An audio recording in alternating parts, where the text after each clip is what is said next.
Good afternoon and welcome to the afternoon session. I would invite you to stand with me as Jerison Santos has our prayer, please.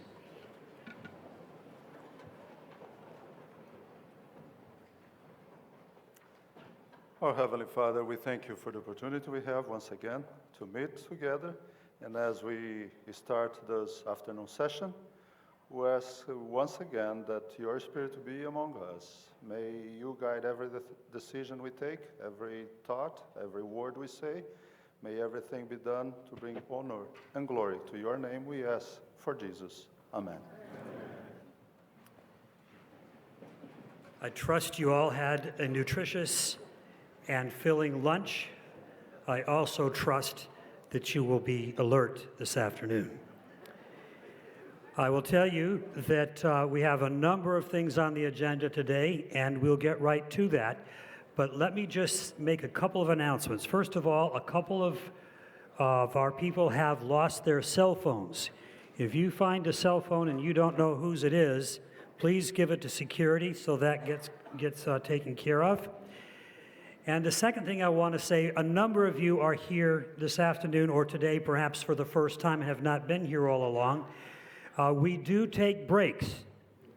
Now, they're not long breaks, okay? You may not go get lunch somewhere else. You may not even go to the restroom. Well, you know, we might make some exceptions. But the point being is we will break on the hour for some exercise, some movement, and then we'll sit back down and continue on with the agenda. Don't let that surprise you. Don't let that put you off. Just make sure you don't get hit with a flying left from the person sitting next to you. Exercise is good, and we're told that if you sit for an hour and don't exercise and then sit for another hour, that you can take 6 to 12 minutes off your life. Well, since I measure my life in minutes these days, well, not quite. But we do try to take care of our health with some movement. This afternoon, our agenda begins with a presentation on the 2025 General Conference session. I don't know about you, but I'm praying that we don't have that session. I believe that we need to be in the Lord's kingdom before then. In fact, it would not hurt my feelings if we didn't even make it to Indianapolis in 3 years. But we'll make those presentations, and leading us in that discussion will be Dr. Jeffrey Mabwana, one of our vice presidents, and my friend. Thank you, Tom. Mr. Chairman, the 2025 GC Session Site Selection Committee was charged with the task of searching for and recommending a site for the GC session for the year 2025. We are here to report that the committee has worked very well, very nicely.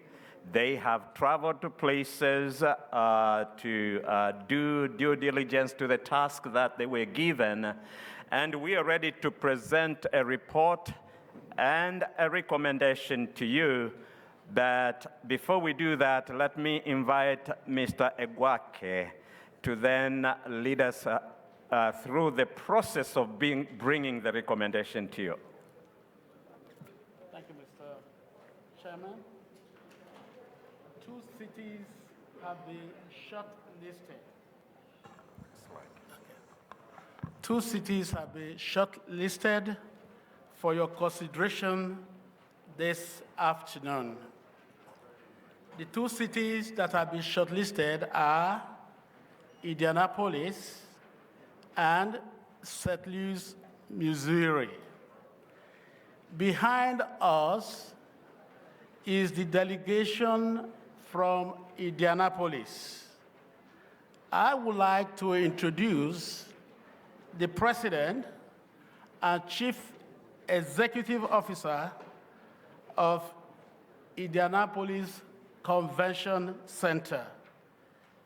He is Leonard Hopes.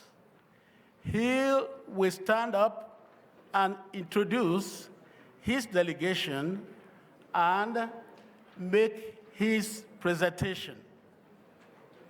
After that, we will call the delegation from St. Louis, Missouri, to also make their presentation.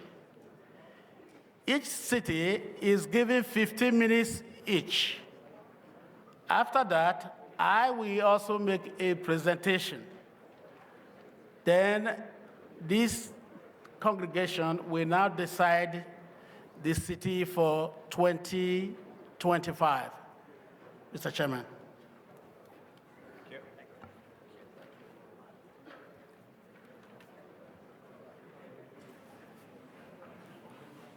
Okay, good afternoon. Thank you, George.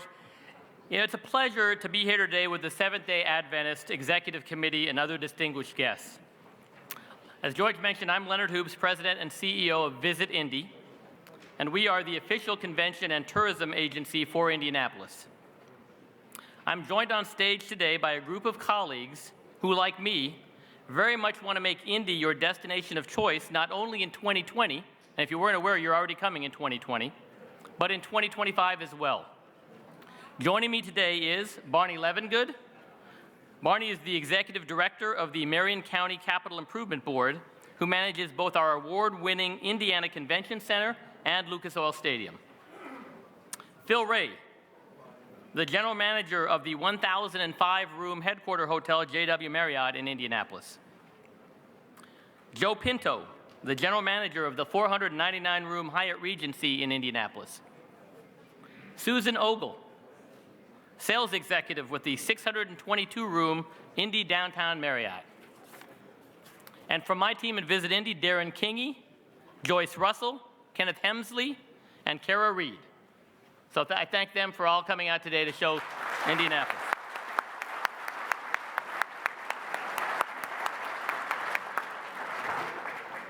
Now, if I look familiar to you, because some of you look familiar to me, 5 years ago, almost to the day, on October 12th, 2011, I came before you with many of the same people with me to tell you why Indy should be your choice to host the Seventh-day Adventist 2020 General Conference Session, 2020. I shared with you that day that while I am a baptized Presbyterian, my Indian grandmother, Celia Kumansing, born on the tiny Caribbean island of Trinidad, was a lifelong Adventist. Sadly, we lost my grandmother last year at the age of 96, but we know she was ready for Christ's ministry in the heavenly sanctuary. You blessed us on October 12, 2011, by selecting Indy to be your host city for the General Conference session in 2020. So today, I'd like to give you a preview of what to expect in 4 years and why you should stay in Indy in 2025. See if we've got a, did this work?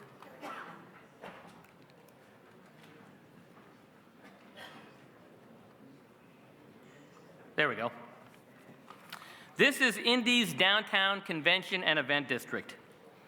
Over the past 40 years, it has been designed and built specifically to host major events like your General Conference session.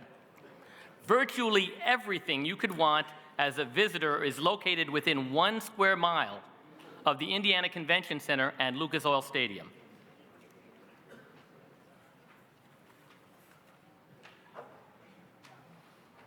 For many of you, your journey to Indy will begin at your journey in Indy will begin at Indianapolis International Airport, which is just 15 minutes from downtown.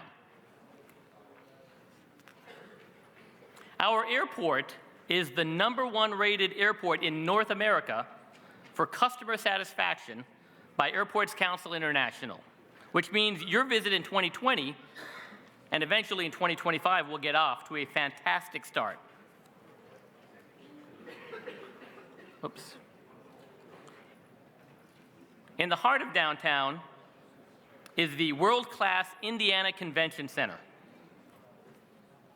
This facility has everything you need to comfortably enjoy fellowship with Adventists from around the world and to view innovative ministries, products, and new uses of technology for your mission. While you're also considering another fine city for 2025, who is frankly led by a friend of mine, only Indianapolis is ranked the #1 convention city in America by our national newspaper, USA Today, a ranking we have held every year since 2014. Now, directly connected by an enclosed walkway to the convention center is Lucas Oil Stadium, a world-class venue which can seat 70,000 people, and for American football fans, it hosted Super Bowl 46 in 2012. This modern stadium, which has been named Stadium of the Year several times, will be home to your business meetings, mission outreach presentations, and of course, on both Saturdays of session for Sabbath worship. Now, what makes Indy especially convenient is the close proximity of more than 7,000 hotel rooms to the convention center and stadium.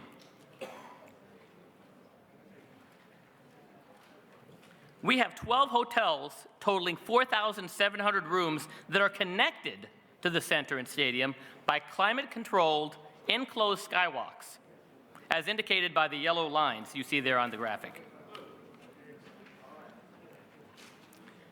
Now, that is more hotel rooms connected by enclosed skywalks to a convention center than any other city in America.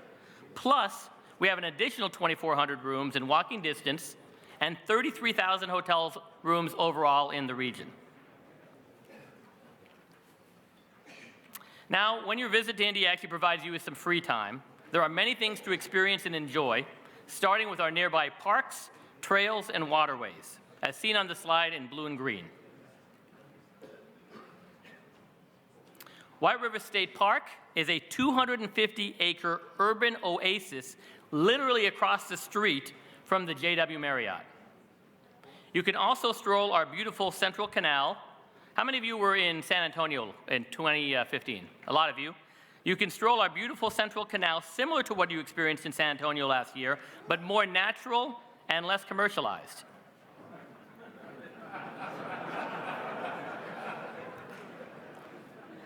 And then there's the world-renowned Indianapolis Cultural Trail, a beautiful downtown walking and biking trail that connects the convention center to 6 different cultural districts. And even with 10 days, you probably won't have time to visit all of our attractions, many of which, and I know I sound like a broken record here, but many of which are in walking distance of the convention center. You'll definitely want to check out Monument Circle, iconic places like Monument Circle and the world-famous Indianapolis Motor Speedway, which has a Hall of Fame museum that is open 363 days a year, so you don't have to be there just for race weekend in May. Or check out Indianapolis's highly ranked zoo, our children's museum, which, by the way, is fun whether you're 9 or 99, so if you're bringing families, I think it's a great opportunity. Our Museum of Art, which has the original Love sculpture, and many other options. And while you're having some meals at the Indiana Convention Center and Lucas Oil Stadium, you'll literally have hundreds of restaurant options in walking distance of the general conference session. The black dots on this slide in front of you is a lot of the restaurant areas that we have right in downtown Indianapolis. More than 200, in fact, in walking distance. Indy has become renowned for its food over the past several years, with Condé Nast magazine calling it America's most underrated food city. And rest assured, our restaurants will be stocking up on their vegetables for your visit.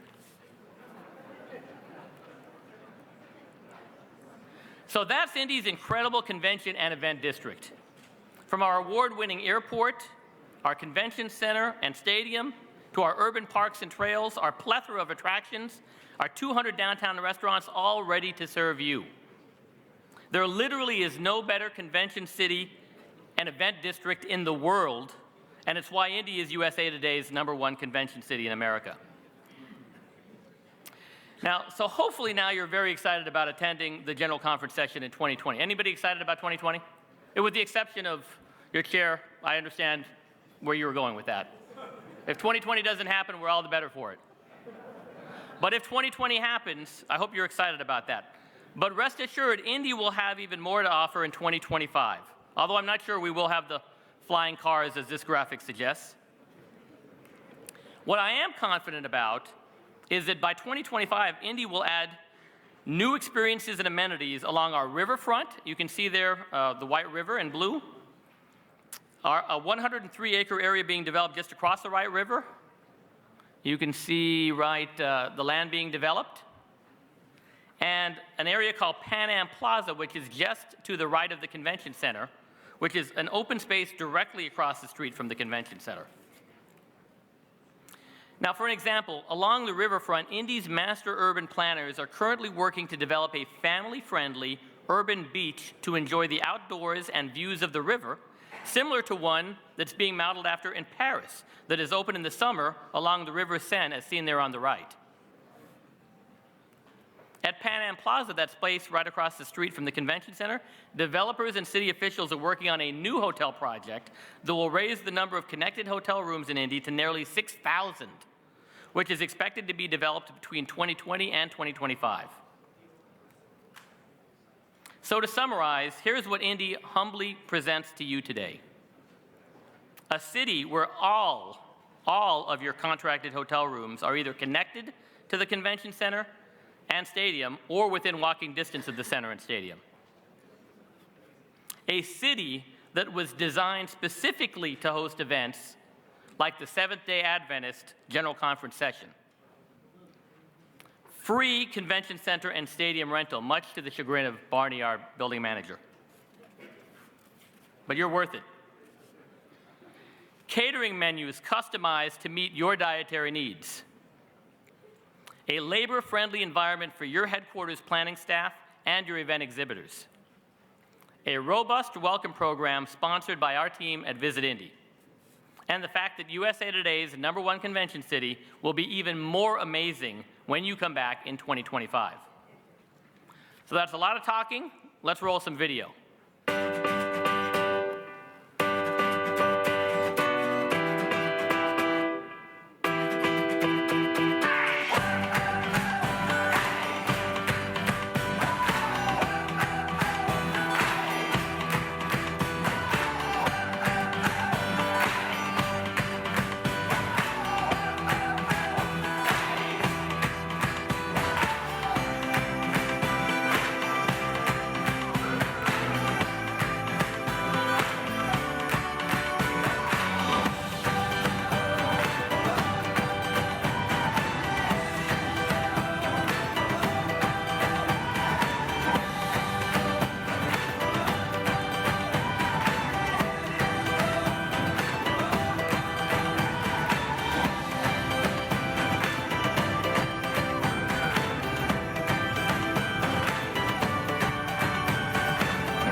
I'm proud to call Indy my home. I certainly know it's tempting to meet in different cities every 5 years just for the variety, but I believe there is a stronger case to be made for finding the right city where you can focus on fellowship and letting the Spirit guide you in constantly enhancing the 28 fundamental beliefs of the Seventh-day Adventist Church. So Indy is proud to be your host city in 2020, but we want to be your home in 2025. Thank you for the opportunity.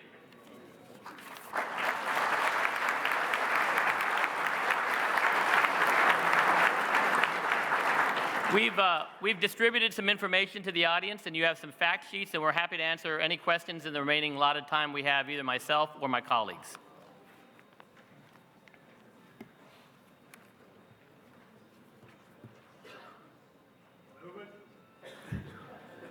We have another presentation to watch before we're done here, so we're not quite ready for a motion, but thank you for your enthusiasm.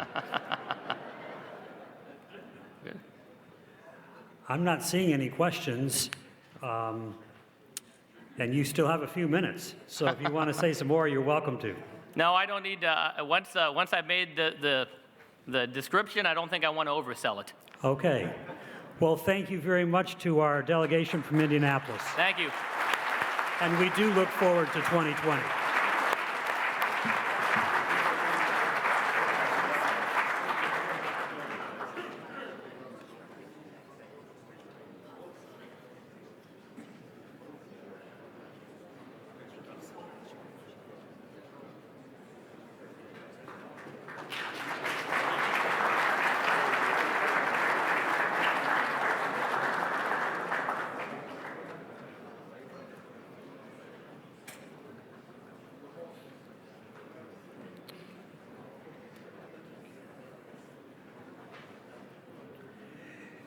Another presentation will be on the platform here directly, and it will be their opportunity to share with you in a similar manner.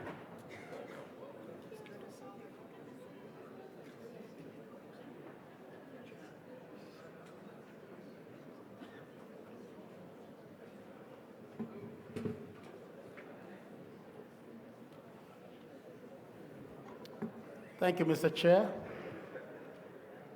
The next city to present or sell their city is John Baton, the Vice President of Sales for the Convention Center in St. Louis, Missouri.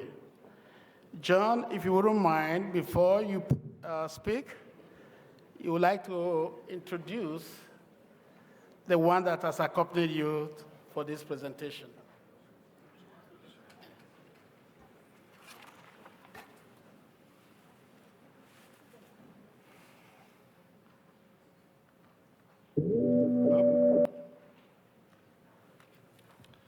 It's a little touchy. I want to go back. Thank you. Good afternoon. Good afternoon. As George said, my name is John Patag, and over to my left is Stephanie Monroe, and we're with Explore St. Louis. We'd like to thank you for this opportunity to present St. Louis to you as an option for the 2025 Seventh-day Adventist General Conference, and we're excited about that.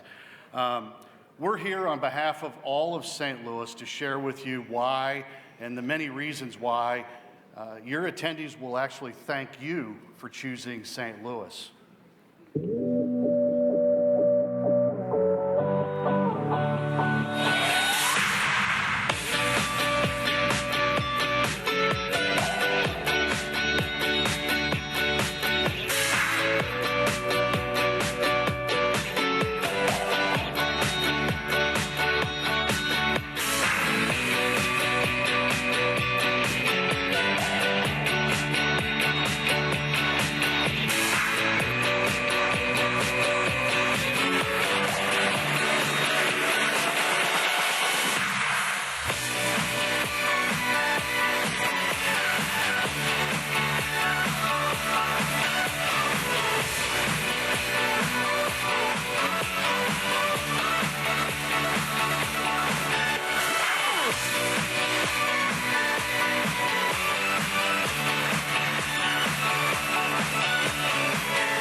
Thank you. Thank you. Well, that showed 11 reasons, but we actually know that there are way more than 11 reasons to host our 2025 General Conference of the Seventh Day in St. Louis. But our brief presentation is just here to focus on some of those key points. St. Louis is in the middle of the United States, and it has outstanding air access. We're also just a day's drive for 25% of the population. Our hotels are new and revitalized. We've been voted one of the most walkable cities in the United States. Our meeting facilities are ideal for Seventh Day's needs. Last year, we celebrated our 250th birthday. That means that we have cultural and family attractions that are not only second to none, but most of them are absolutely free to you and your attendees. St. Louis wants you back. St. Louis is 2025. Thanks, Stephanie. So getting to St. Louis is first and foremost, and St. Louis, as Stephanie said, has outstanding air access. We actually have hub-level air access, but we're serviced by 10 major carriers. More significantly than our seat or our flight capacity is the number of nonstop destinations that our airport services. 30% greater than most of the Midwest destinations that are in the center of the country.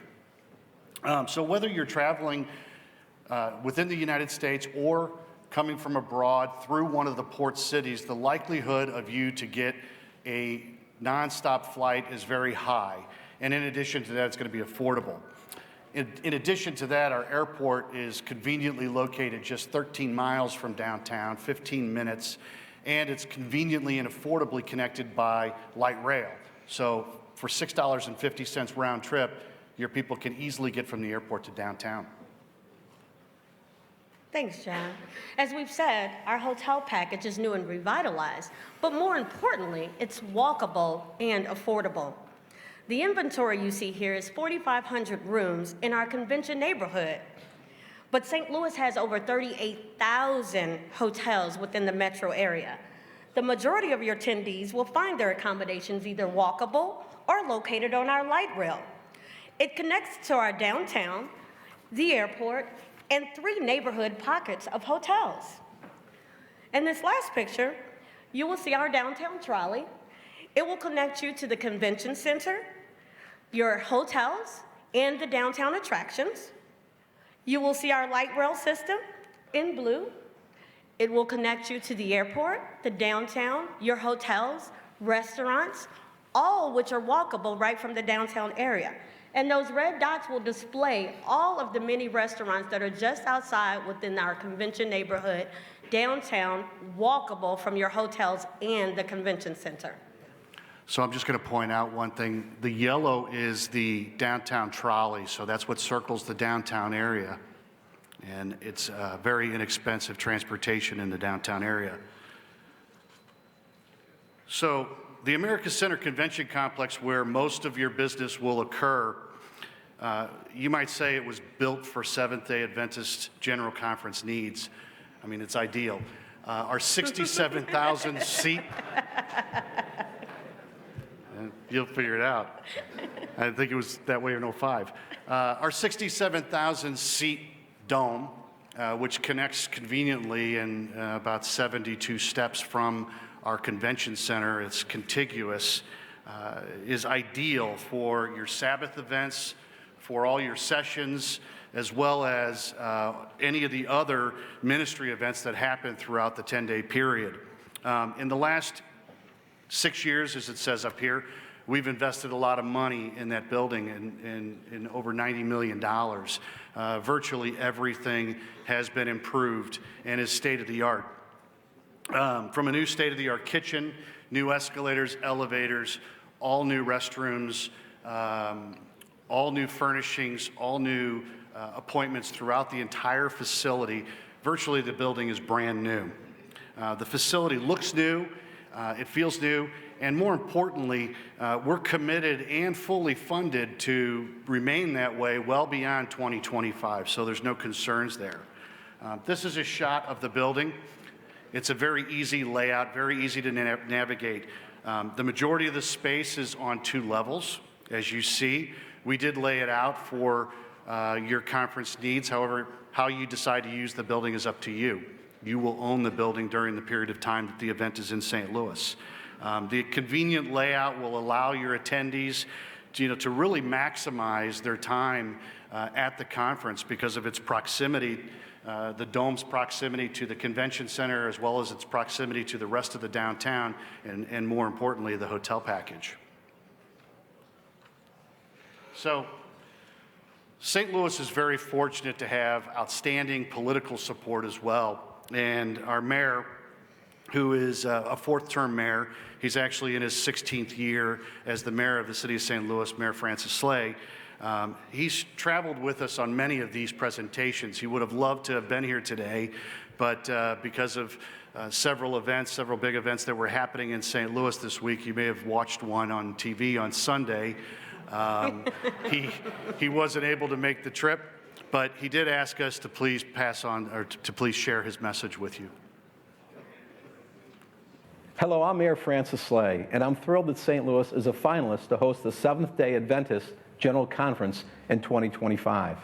The last time the group met in St. Louis was in 2005, and a lot has changed since then. St. Louis has invested nearly $5 billion in the renovation of downtown. There is a wonderful variety of affordable entertainment options for every attendee to enjoy, including cultural museums, music, food, sports, and more. Just a few of the offerings since 2005 include the MX Entertainment and Dining District adjacent to the America Center, Ballpark Village, the new Busch Stadium, the National Blues Museum, City Garden, and so much more. And there's even more coming. The City Arch River Project is transforming the national parks surrounding the Gateway Arch and creating a new place to gather and celebrate in the heart of downtown. This project will be completed in 2017. Our historic Union Station is undergoing a renovation which will bring a state-of-the-art aquarium to St. Louis. Attendees will also enjoy a dynamic culinary scene with many fantastic vegetarian options. There are over 200 restaurants in downtown St. Louis, most of which are within walking distance of the America Center. And this and more will be ready and waiting for the Seventh-day Adventists. Again, thank you for considering St. Louis. We hope to see you here in 2025. So, thank you. I'll pass that on to him. Our mayor isn't running again for re-election, so I'm going to try to hire him for my sales staff. But as the mayor mentioned, the Gateway Arch grounds is undergoing a historic renovation project, and it's a 50-year-old national monument, and it's in the final stages of a $380 million renovation or reimagination. And we're excited about it, but more excited, we'd like to share that with you and your attendees in 2025. So take a quick look at what's happening. The most iconic attraction in St. Louis is about to reach new heights. Starting with a new park over the highway, historic renovations to the Gateway Arch grounds will make the National Monument more accessible for everyone. The project will also include 11 new acres of parkland, 5.5 miles of new pedestrian pathways and bike trails, a more lively riverfront, an expanded museum with spaces for events, new performance venues, and much more. Once completed, the grounds will seamlessly connect the arch to the riverfront to downtown St. Louis, truly making the experience under the arch just as magnificent as the view from the top. Again, we would like to thank you for this opportunity. We'd like to give a special thanks to Sherry and George and the entire steering committee that came to St. Louis for the site selection and saw St. Louis with a fresh set of eyes that allowed us to be here today and to present to you. We now welcome any questions you may have at this time. And again, St. Louis is 2025. Thank you.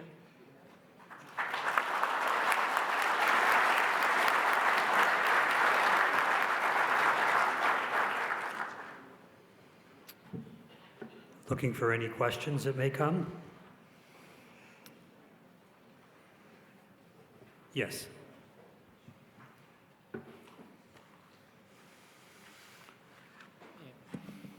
Rodney Brady from South Pacific Division in Australia.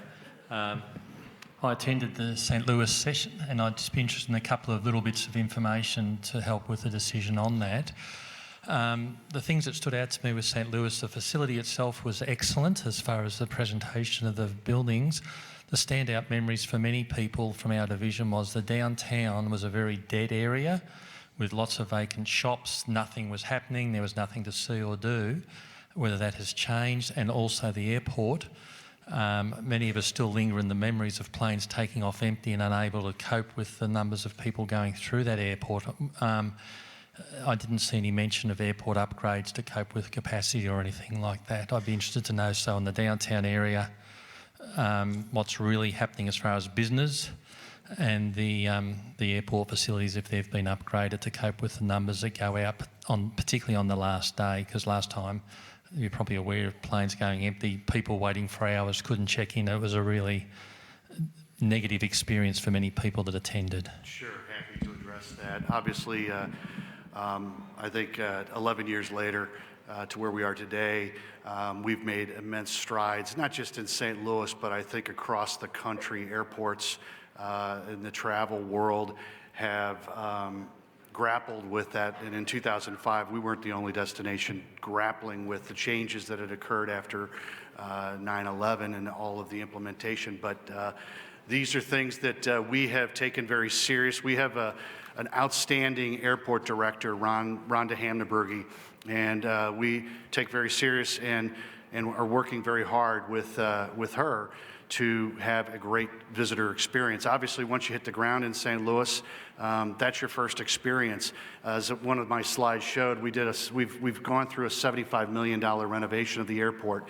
It's virtually brand new as well. The security systems throughout the facility, getting into all the terminals, are all new, are all state-of-the-art.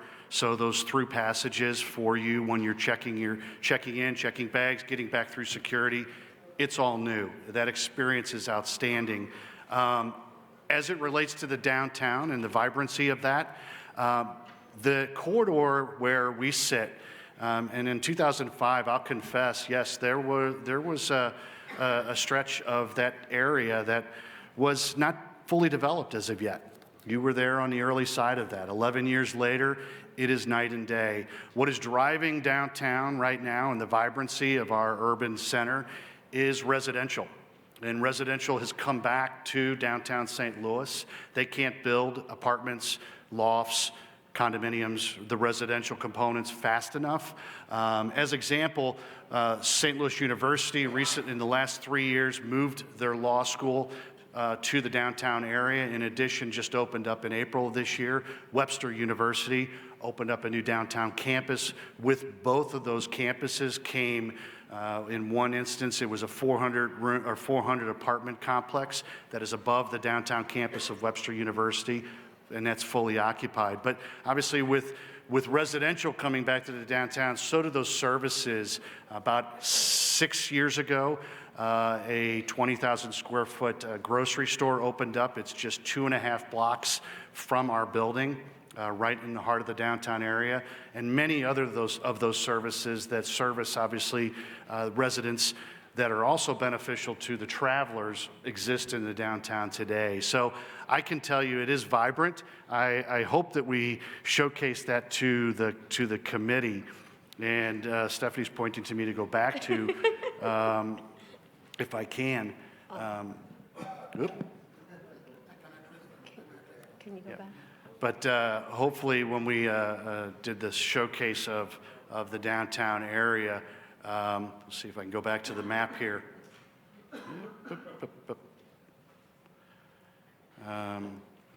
This one here that Stephanie was mentioning, the yellow again, is the downtown trolley. That didn't exist in 2005, or it was in its infancy. But that circles the downtown area. All the dots that you see up there, probably most of them didn't exist when you were there in 2005. Those are all restaurants. And our hotel population is all within that downtown corridor. We have a very tight, condensed package in the downtown. And show the air access bit again? The air access? The air access, yeah. Back to the air access. daily capacity is number of seats that we have into St. Louis on a daily basis. Departures, we're just approaching 500 departures. Southwest is our major carrier, keeps those rates down. But as I mentioned, hub access. We're not a hub city. We're a mini hub to Southwest. We don't have hub service by one carrier. We have 10 carriers that drive St. Louis's capacity, and almost 500 flights into and out of on a daily basis. But more importantly, as I mentioned earlier, that 67, it's actually going to hit 70 with 3 new additional nonstop destinations. You can get nonstop air access into and out of St. Louis very conveniently, pretty much across the country, all of the map that you see up there. We don't have a lot of international, but those that come through the port cities, which is for most cities in the country, international access, it's coming back. We do have some opportunities with some new flights to Europe coming online, but those that come through the port cities are going to connect nonstop into St. Louis. I hope I answered your question. There's a gentleman over here to the left. Yes, Tom Evans from North America Division. I used to be in that territory in Mid-America, and of course was in St. Louis a number of times. Certainly the rail from the airport downtown is a great feature. Ballpark there, some of those things. Great fireworks on the 4th of July, some of that kind of thing. The way that the Dome and the Convention Center was laid out was very convenient. There was only one major drawback that I found back in those years, and that was the fact that the labor union was extremely prominent in the Dome and the Convention Center, and we couldn't even pick up a box to carry it, and that was very, very inconvenient. No, and you're correct, and that was the way business was done. Those union regulations were antiquated, and in the last 8 years, actually 10 years ago, our current president, Kitty Ratcliffe, came on board in St. Louis. Within the first 3 years of her term there, and I joined a year after she came on board, we've made immense changes to our labor regulations and those labor rules. Quite frankly, Missouri is still a labor, it's not a right-to-work state, so there are still unions that exist and operate in St. Louis, but they are friendly work rules. So the things that you recall maybe from 2005 don't exist today. Most of your exhibitors are, we call them the mom and pops, who will bring their materials in their own vehicles, their personally operated vehicles, and want to unload those and take them into their booth and also build their booth spaces in many instances. All of that is allowable today.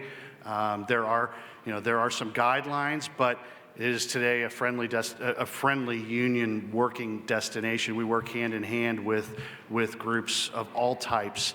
Coming up in about 2 weeks is an annual convention that we have had, and we've been fortunate to have in St. Louis for now, this I believe will be the 7th year. 2010 was the first year, Church of God in Christ. Very similar. It's expecting about 35,000 people, a little bit on the smaller side to your event, but has very much the same needs. And they have operated in St. Louis and shows in St. Louis all the way through 2019. Actually, we're in conversations with them for 2020.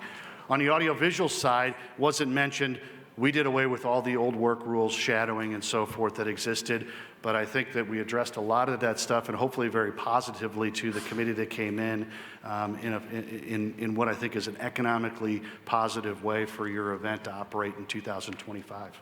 So he can now bring his box in, right, John? Yeah, absolutely.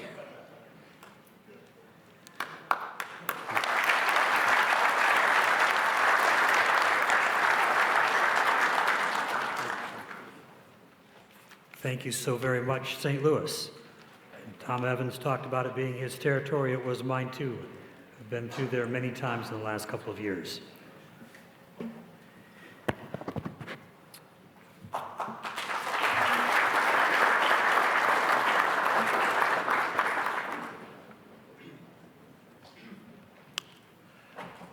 Now you are going to hear from the horse's mouth.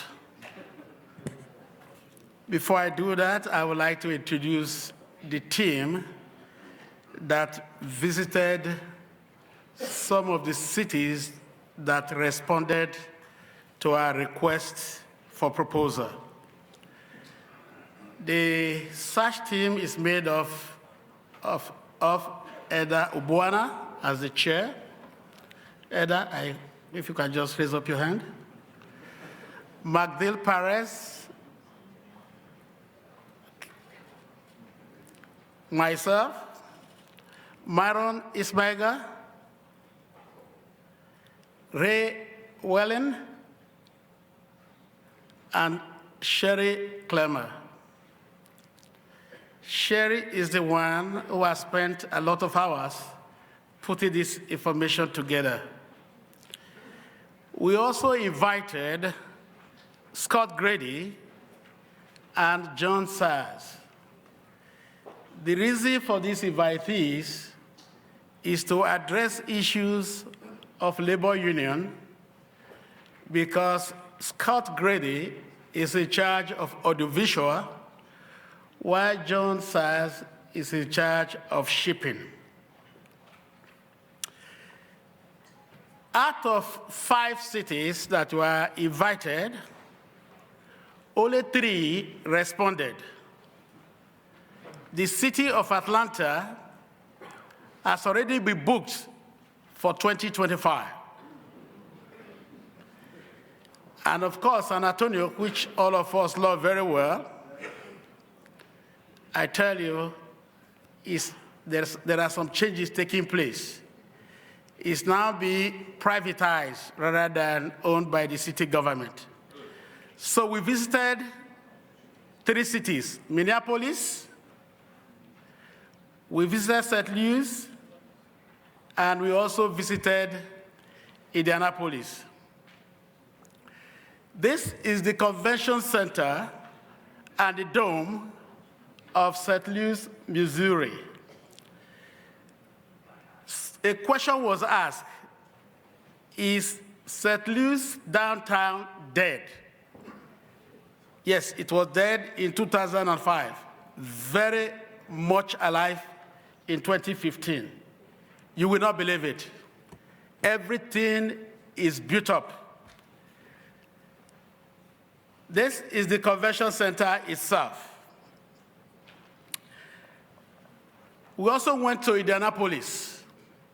This is part of the city. This is their dome, the Lucas Oil Stadium. And this is the headquarters of the GC where we meet in 2020, J.W. Marriott. Now, what I want us to do is to compare these 2 cities. Then that will help you make an informed decision. The convention hall, as you know, is a major part of the cost of running GC session. If you look at Indianapolis, which is on your left, they quoted a base renter of $1,187,998. And they are ready to give it to us as complimentary or free of charge if we fill 80% of the rooms we have booked. 80% occupancy rate, then the place will be free for us, for our own use. Then if you go to St. Louis, Missouri, it's rental free. Just come in, use it, there's no string attached. Yeah, it's possible. When you beat them hard, they have to give up. I'm telling you, the team worked very hard to make sure that we really make the 2 of them to compete very well. Now, if you look at the stadium, the hotels close to the stadium, or hotel rooms close to the hotel are very close to the convention center, so there's less walking distance. Now, these are some of the comments I would like to make on the stadium of each of the two cities. If you look at Indianapolis, the stadium and the convention center are interconnected. In other words, when you leave your hotels, the first building you are going to see is the convention center. Between the convention center and the stadium, there is underground connection. When you go to St. Louis, Missouri, both the convention center and the dome are together, very convenient. The exhibition halls. Indianapolis has 930,200 square foot of exhibition space. And St. Louis has 502,000 square foot with possible 200,000 square feet by the time we meet in 2025. Caterer, food, and beverage minimum. In the past, they will ask you to buy X dollar amount of food before they can leave you alone, if you like. In other words, some of them will say you must spend up to 3 million or 4 million for food, otherwise you are going to pay something. There's always a string attached. Both Indianapolis and St. Louis, Missouri, there's no minimum food and beverage. If we go there, we don't eat, there's no penalty. But I know you are going to eat. Sleeping rooms.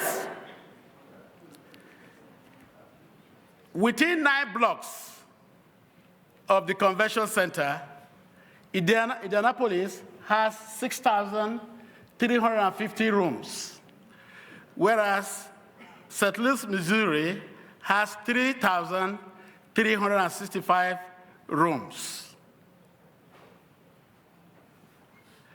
Average hotel rate. In other words, of all the rooms we have booked, the average rate per room is $165 in Indianapolis and $167 in St. Louis, Missouri. Seventh-day Adventist membership within 1 day drive. In Indianapolis, we have 323,840 members. And whereas in St. Louis, we have 256,494. Now, let me go to the labor union. The two cities have labor laws. I decided to take Scott Grady to be part of the team because audiovisual, we spend approximately 40 to 45% of the total budget. When you go there in 2020, that means to Indianapolis, we made sure at that time that out of the base rental of the facilities, we deducted 120,000 naira from the baseline rental fee. Because, what did I say? Oh, I'm from Nigeria, sorry about that. We deducted $129,000 from the base, I wish it were naira. So we deducted that from the base rate, and no matter what happens, I think I'll be covered when it comes to labor laws.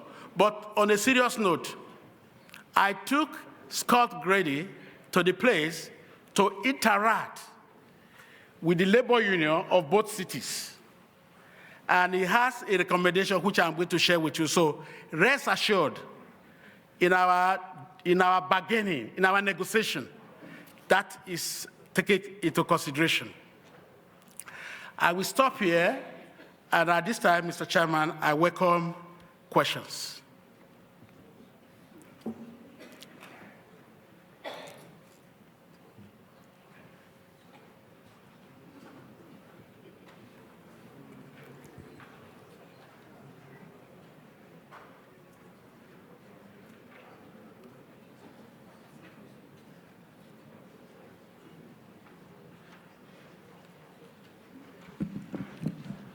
Thank you, Mr. Chairman. Kenaupe from SID. Mine is a very brief one. It has to do with what you have proved, particularly with the international airport in St. Louis, Missouri. Okay. Yeah, I attended the 2005 General Conference session, and I appreciate the presenters that they tried to explain that, but I think that's the part that was frustrating that time. Yes. We ended up, at least with the team I was traveling with, waiting inside the aircraft for an hour, 30 minutes, missed our connection flight from the next city. We ended up being in Germany. It was very inconvenient, but I think the reason was the air traffic in the airport, and the airport could not handle the hassle. So I just want to verify as we make a decision that that part, as they say, is resolved. I thank you. Thank you. Sorry for missing that. St. Louis Airport has added a terminal. There's a brand new terminal in the place. So that has been taken care of. Any other question? Yes, we'll go to Delbert Pearman over here to the #1 microphone.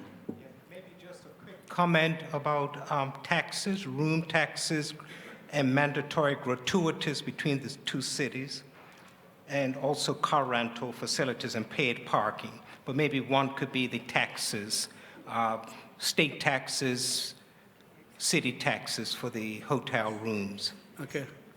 Thank you, Delbert.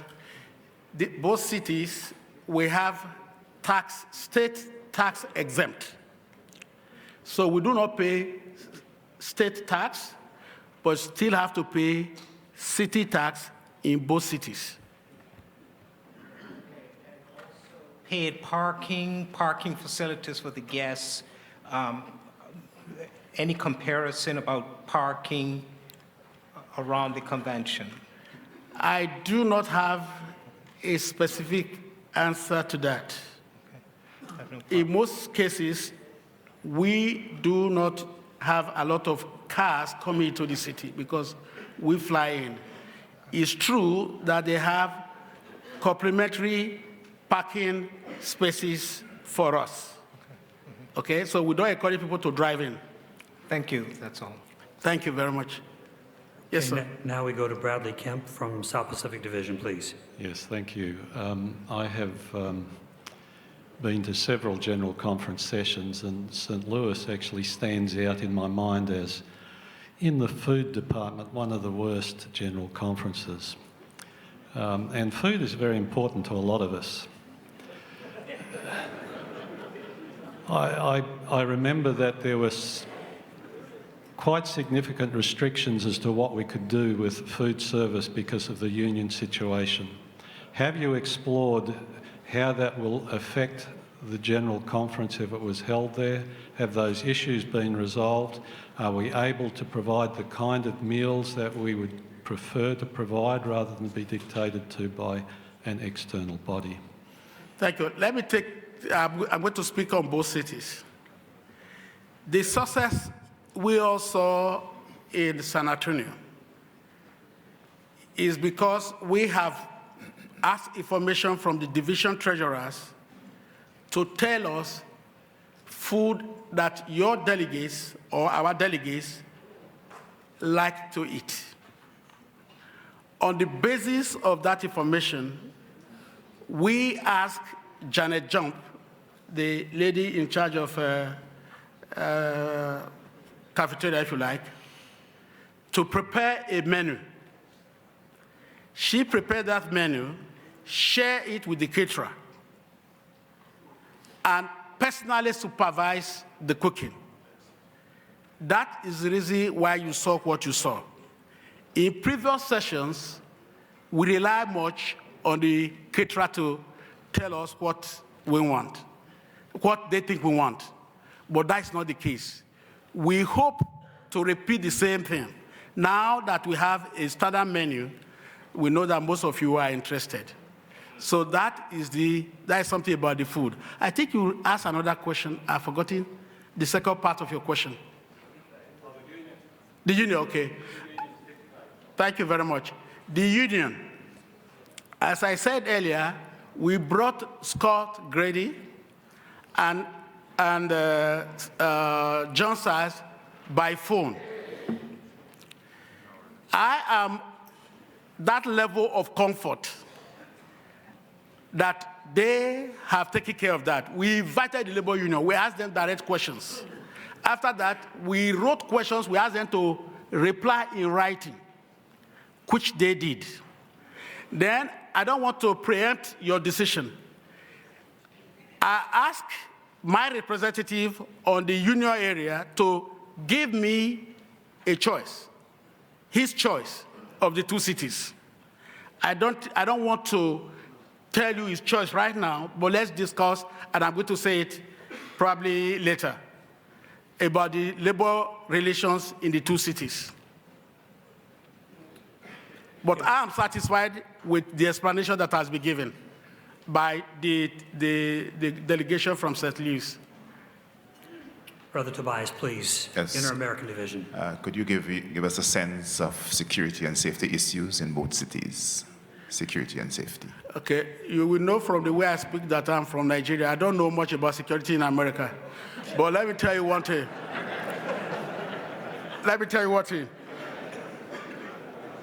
Security has a lot, you may not understand, you may not know this. We employ a security firm locally. You may not believe this. It costs us approximately $700,000, between $700,000 and $800,000 to provide security during the GC session. I have no doubt that because we have uniform police, you have those that are not wearing uniform. Some of them are armed. You have the checkers that can inform when something happens. So you may know better, but all I know is that we will make sure that we have adequate security, which we will pay for while the session is going on.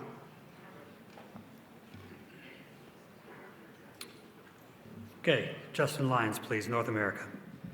Yes, this may be a conflict of interest on my part because I represent the Minnesota Conference. But I saw Minneapolis on the list, but then I heard nothing about it. And I was just wondering if you're able to share with us, was it taxes, was it labor unions? No, okay. This is the problem, sir. You see, when we go to a city, we look at the stadium, we look at the convention center, then we see how close the hotels are to those two facilities. If you go to Minneapolis, you know you have your convention center in one place, almost a mile, if not more. You get to the dome. Then the cities, few cities very close to the convention center, the other cities are out there. I must say that your dome is brand new and one of the best, okay? But those other facilities are not there. If I have to choose that area, that means I have to spend more money to transport the delegates, okay? And we don't have that much money. So that is the reason. Okay? Okay, seeing no questions, what else do you have for us, George? Okay. Let me see what I have here before I...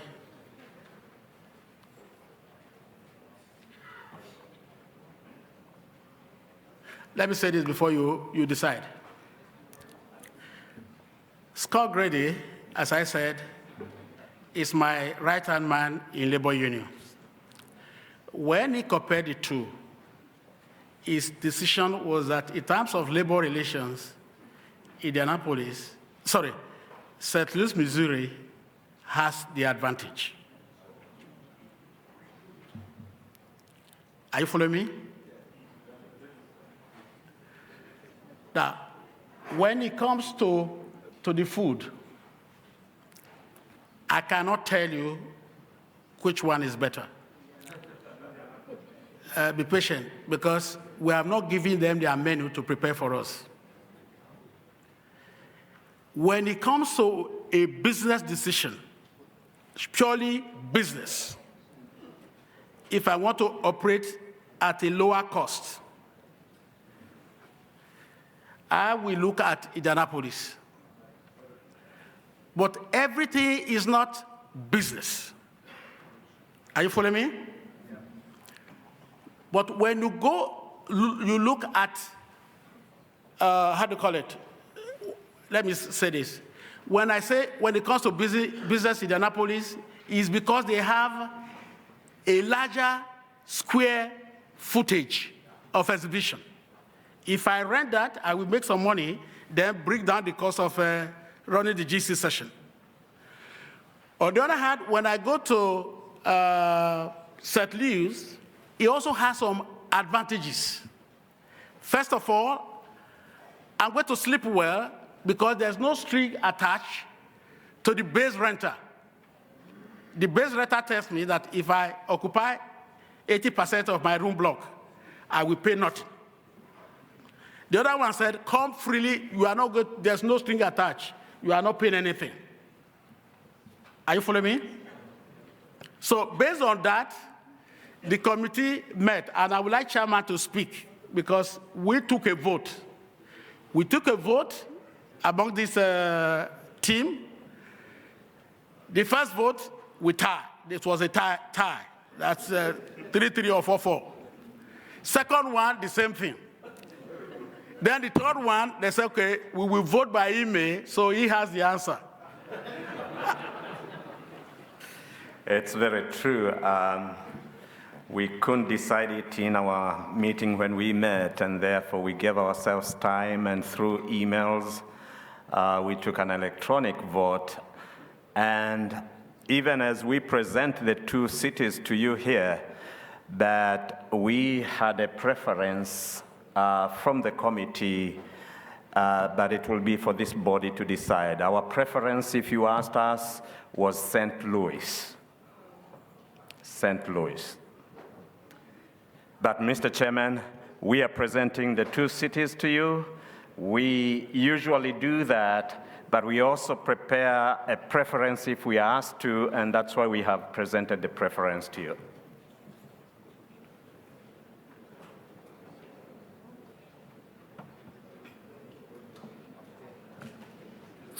The chair is suggesting that we take a two-step process here. We get a show of hands one way and the other way as a kind of a sense of the feeling of the House, and then we'll take a formal action on the one that gets the most hands raised. Now that may be a little primitive and a little elementary, but I think that will get us where we need to get fairly quickly. So I would ask for those of you who want to see the 2025 session to be in Indianapolis, if you would raise your right hand, please. This is Indianapolis. Okay, we're not going to count those. We're just going to see, how it looks. Those of you who would like to see us be in St. Louis, if you would please raise your hands. Okay, I'm not going to call that. I think I could, but I think I'm not going to. It's a pretty evenly divided House. I'm wondering, Dr. Mbwana, if the committee would like to make a motion, put that motion before us, and then we can vote it up or down. We will be happy to do that. Looking at the hands, certainly you wonder whether there will be a repeat of what we had in the committee. But certainly, given all the information that has been brought to us here, and frankly, those of us in the committee, many of us were there also during the previous session, we saw a big change in St. Louis that really attracted us to bring this to the level of Indianapolis, and either way would be okay, except for the fact of the labor union, as Georgia has explained. Then the tip went to what I'm presenting now as a motion, Mr. Chairman, that we choose St. Louis as the venue for the 2025 session. Heard support for that. Anyone wish to speak to the motion at this point? Seeing, hearing no one move towards a microphone, all in favor of the recommendation for St. Louis, please say aye. Aye. Opposed, the same. I'm going to call that carried. It just was stronger. So, 2025, we will go to St. Louis.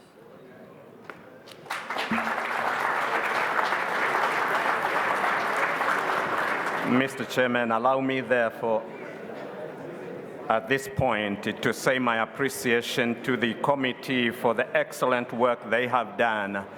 We had with us people who have enormous experience in these matters, and they were very helpful as the committee processed and did its work. Thank you very much. And thank you to the committee. It is time to stand up and stretch, and we will move to our next session here directly. If we could roll the video, please, on the exercise.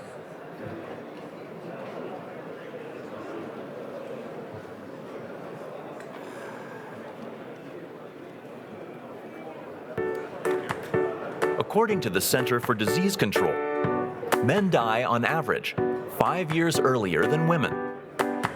While women are expected to live an average of 81 years at birth, men are expected to live an average of 76 years, with non-Hispanic blacks having the lowest life expectancy at nearly 71 years compared to white and Hispanic males. That's a fact, but there's hope. One of the factors contributing to worse health in men is the higher prevalence of cigarette smoking among males than among females at any age. By quitting the habit, males can reduce their chances of dying from any cause and experience a longer and happier life. So don't delay, quit today.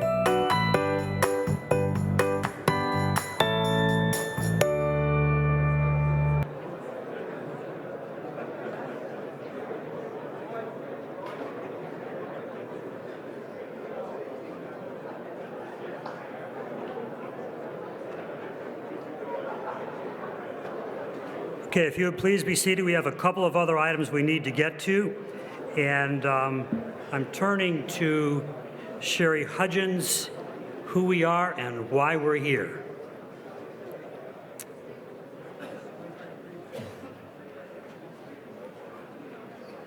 This is a segment we've added to our meetings a few times over the last times we've come together to remind us of really what our purpose as a denomination, as an organization, as a mission in our 21st century world. Thank you, Sherry.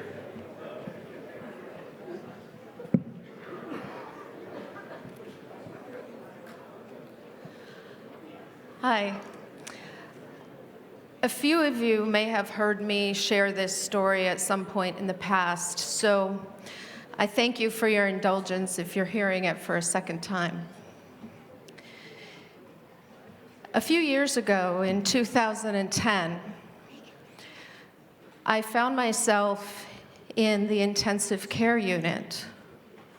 I had multiple blood clots in both of my lungs.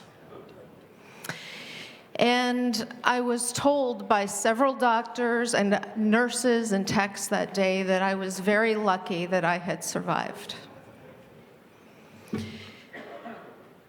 That first night in the hospital, as I was hooked up to the very expensive equipment that they have in intensive care,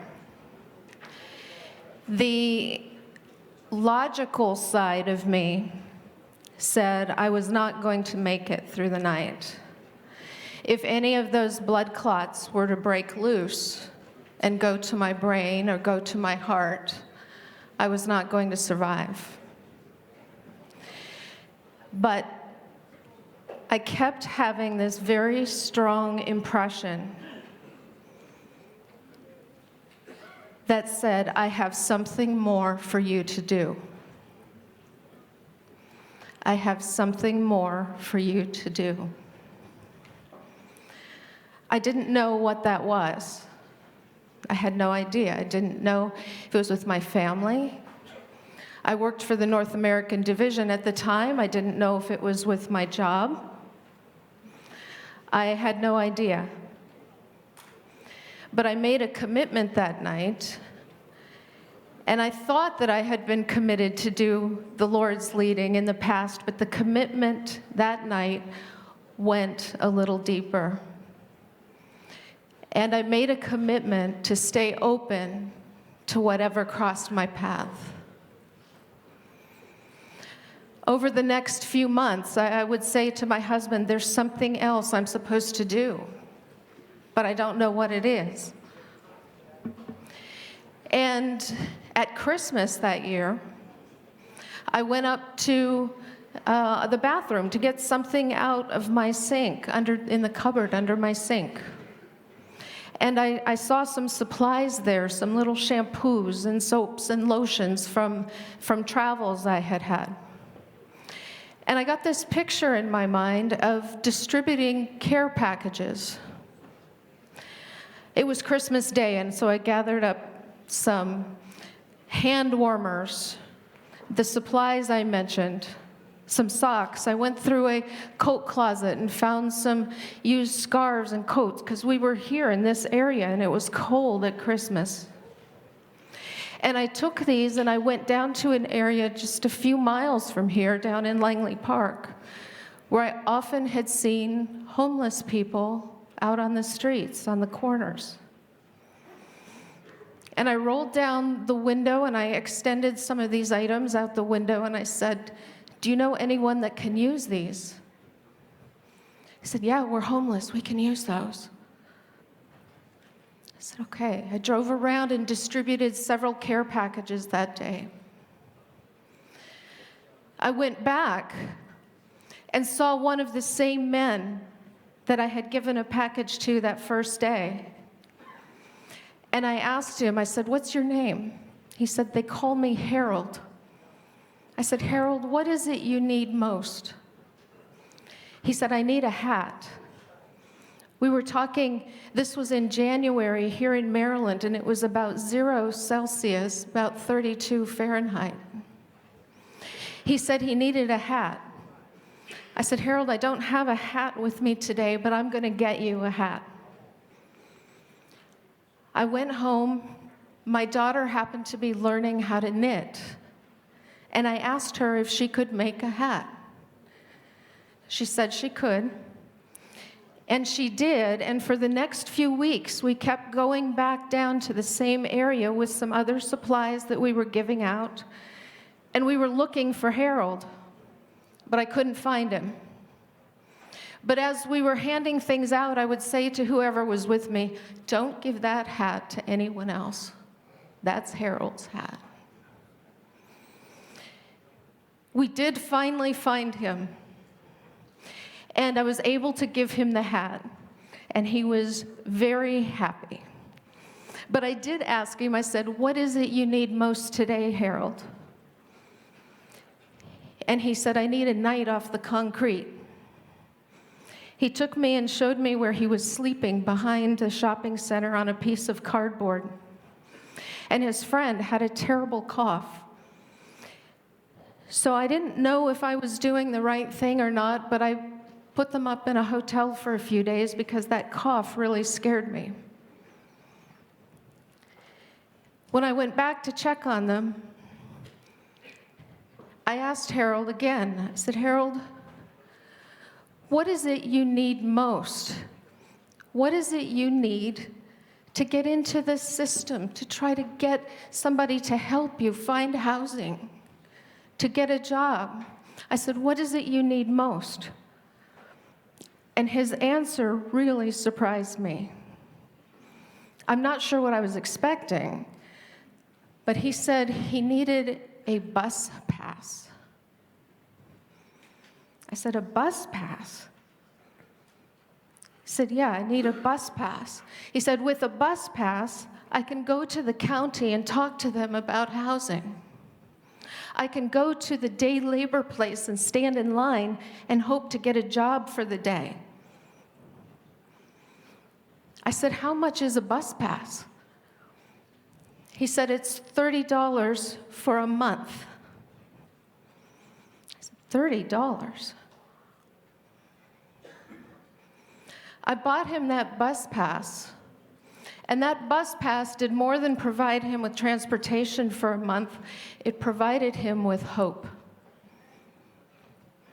But I still didn't know exactly what it was I was supposed to be doing. I still felt like I was on a journey. And at about the same time, I got an email from someone I've never gotten an email from before or since. And she mentioned in that email that her husband was going to be involved with an emergency winter nights homeless shelter. And as I read that email, I thought, oh boy, I think I'm supposed to follow up on this and go to this shelter. But I didn't want to go to the homeless shelter. And yet I knew I had made this commitment to do what the Lord asked me to do. But I was being presented with something that made me very uncomfortable. And about that time, I crossed paths with Pastor Kibble, Alvin Kibble in the North American Division. He and I had only spoken a couple times previously. But on that day, he sat with me and he talked and he shared a prayer that he said he prayed every day. And that prayer was, Lord, help me not to miss what you would have me do today. Help me not to miss what you would have me do today. And with that, I knew I had to go to that homeless shelter. And I did. And I was amazed at how much the gentlemen that were there were like people that I knew. Were like my brothers, my father, my friends. While volunteering there, my friend suggested that I go look into this day center out in Jessup, and that they were doing a lot of good work for the homeless. I followed up on that and went to the day center thinking maybe I could teach computer classes. That's my background. I could teach them how to get online and apply for jobs, or how to connect on Facebook with their families. But the leaders of the day center said, no, no, no, no, no. Coming in and teaching classes isn't the best way to start. You need to get to know the people. Come in and eat with them. Get to know them. When they know you're okay, you can tell them you can help with computer things if they need it. Again, I was a little uncomfortable with that idea. But I went. And we had a small room there where they would eat breakfast. And I went a few times eating breakfast and just sitting and talking to the clients. It turns out that all I needed to do was ask a simple question like, were you born near here? What's your favorite sports team? Any simple question would start conversation. They wanted to talk. They wanted to tell me their story. And I heard story after story after story that just made me realize that if the same things that had happened to them had happened to me, I could be there. One day, one gentleman was telling me about how he had all of his worldly belongings in plastic garbage bags, and they were stashed in different areas around town, where he hoped that only maintenance people might see them. And he had written on the bags, "Please don't throw away property of a homeless man." I got up from that conversation and walked into the hall there at the day center, and I just started crying. I was so overwhelmed by the stories I had heard that I just couldn't keep it in. And one of the leaders came over, he saw me there, and I said, "Joe, I don't know what I'm doing here. This problem is too big. It's too complex. I don't know what makes me think I can do anything about this." And he looked at me and he said, "You can't solve this, but figure out what you can do and do that."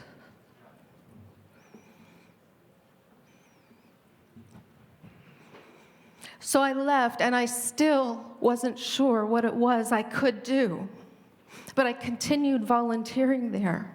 And over the course of the next several months, I would hear story after story where just a small amount of money might make a real impact on someone's life. New work boots, a driver's license, a birth certificate, eyeglasses. I went to some existing social service agencies and asked if they could provide the funds for these specific items that were real hurdles to individuals that are dealing with homelessness. And they said, "No, legally, we're not set up to do that." After a few months of this, I said to my husband, I said, "I think I have figured out what it is I'm supposed to do. I'm supposed to start an organization that provides small amounts of money to individuals for items that they can't get in other places. Very specific, unique, individualized needs." And in 2012, I founded a nonprofit organization, and it's called A Hat for Harold. Now, we do not provide hats, but we provide micro grants to individuals that are homeless for those very unique needs. And we have 2 locations where the homeless come together. They present their needs to their peers, and the peers vote on who's going to receive the micro grants at that meeting. In the 4 years, we have provided over 340 micro grants. We have distributed over $36,000 worth in micro grants.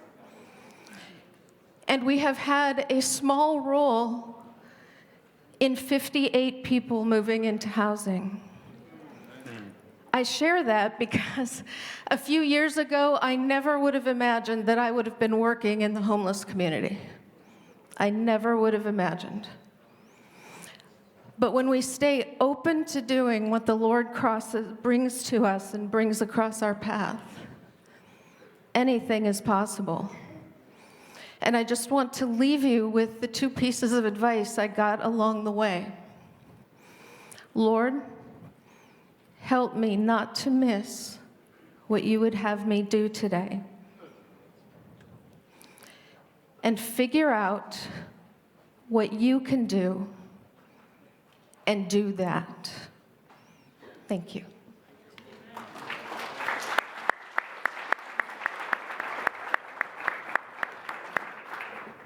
Thank you very much, Sherry.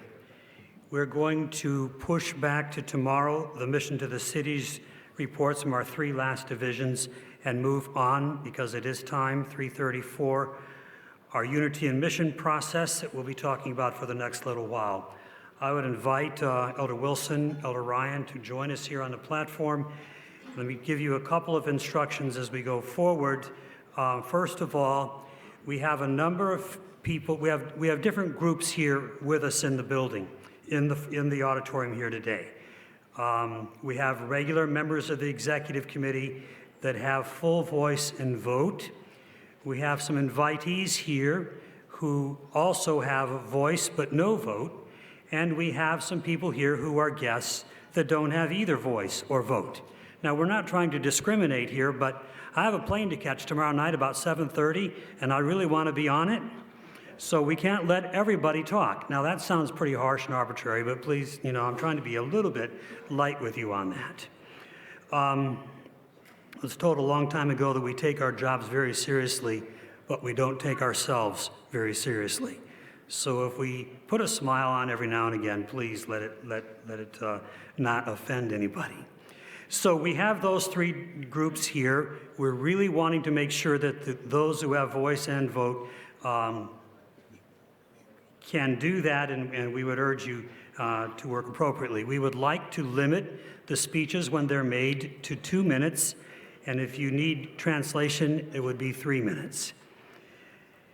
If you wish to speak, I think you know the process. You have a badge, and you need to give that to the badge reader, and they will put you in the queue, and we will notice those on the screen here and call you by name in the order in which they're received.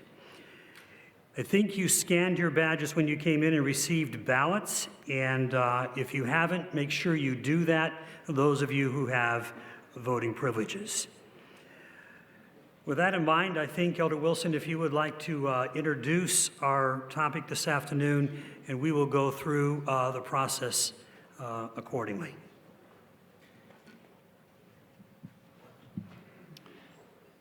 Thank you very much, Brother Chair. It's been my privilege to visit many parts of the world and visit our world family.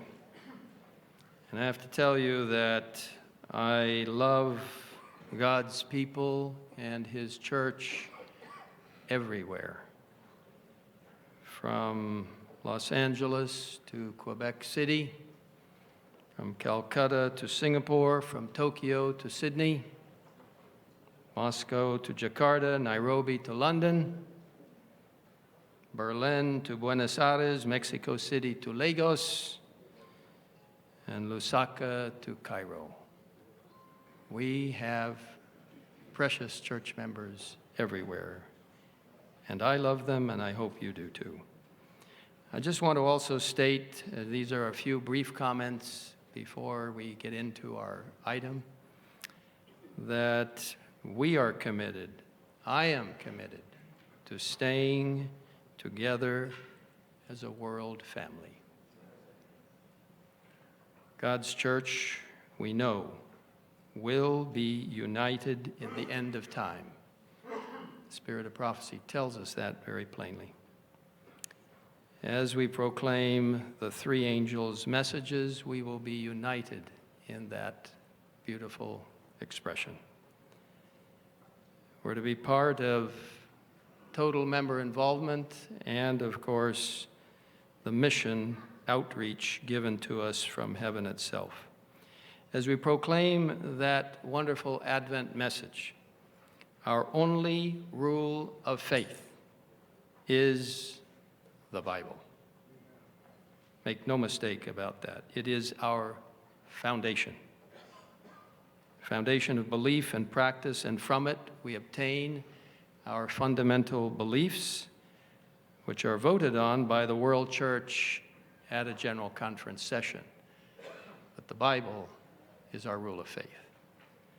The Spirit of prophecy is also a heavenly inspired guide of instruction for us as a church and for us individually. We place strong trust in its directions for the church. Now, policies are actions by this very body, which are the regulations based upon the foundations and principles of the Bible and the Spirit of prophecy. Make no mistake about it, we do not say the working policy is equal with the Word. The Word is primary. But the policies are what we all agree to abide by through a very interrelated representative church structure, which is ultimately implemented by abiding in the power of the Holy Spirit, because truly the Holy Spirit is what keeps us united. And goodwill. That we all agree that we will work together using the policies we have voted. Actions by the Executive Committee, this very group here, and the General Conference session are agreements that we collectively take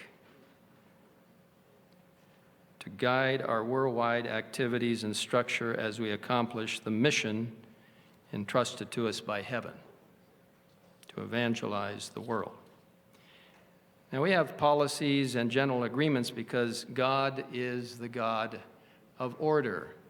If you go back in history in the Seventh-day Adventist Church, you will find that we progressed from a perspective of not wanting any kind of organized order to a process of a collective approach to how we approach order. And of course, one beautiful text that is so familiar to all of us, 1 Corinthians chapter 14, verse 40, Paul tells us, under inspiration, that all things be done decently and in order. So that's one of the reasons why we have policies. Another beautiful text, which I think is connected with this so that it doesn't appear that it's legalistic and it's just very harsh, is that beautiful section in 2 Corinthians chapter 5, which I love to preach on, and I'm sure many of you do as well. Towards the end of the chapter, verses 18 and 19, and all things are of God, who hath reconciled us to himself by Jesus Christ, and hath given to us the ministry of reconciliation. To wit, that God was in Christ, reconciling the world unto himself, not imputing their trespasses unto them, and hath committed unto us the word of reconciliation. Policies and procedures help us to stay together and to reconcile us to each other.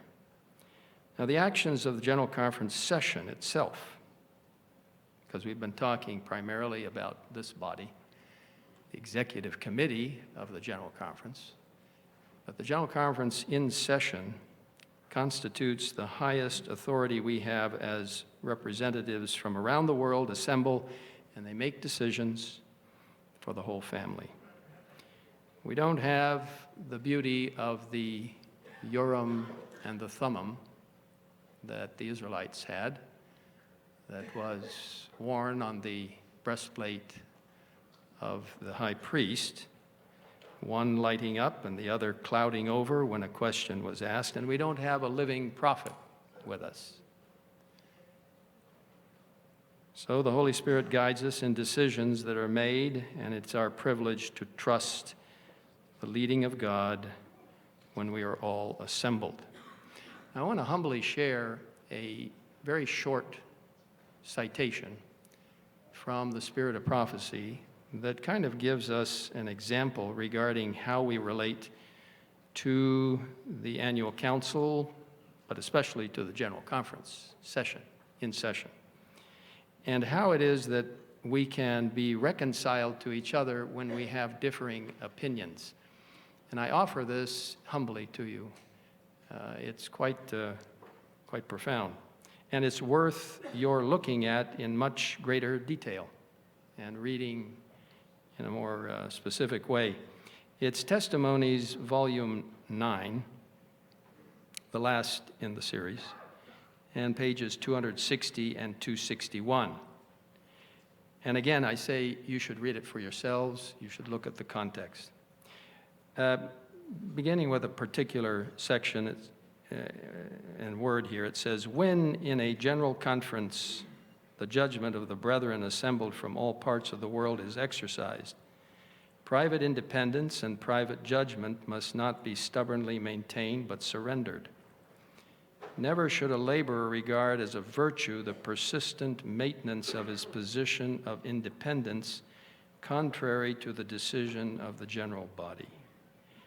At times, when a small group of men entrusted with the general management of the work have, in the name of the General Conference, sought to carry out unwise plans and to restrict God's work, I have said that I could no longer regard the voice of the General Conference represented by these few men as the voice of God.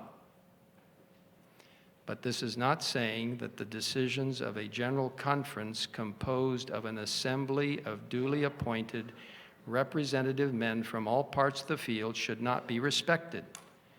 God has ordained that the representatives of His church from all parts of the earth, when assembled in a General Conference, shall have authority.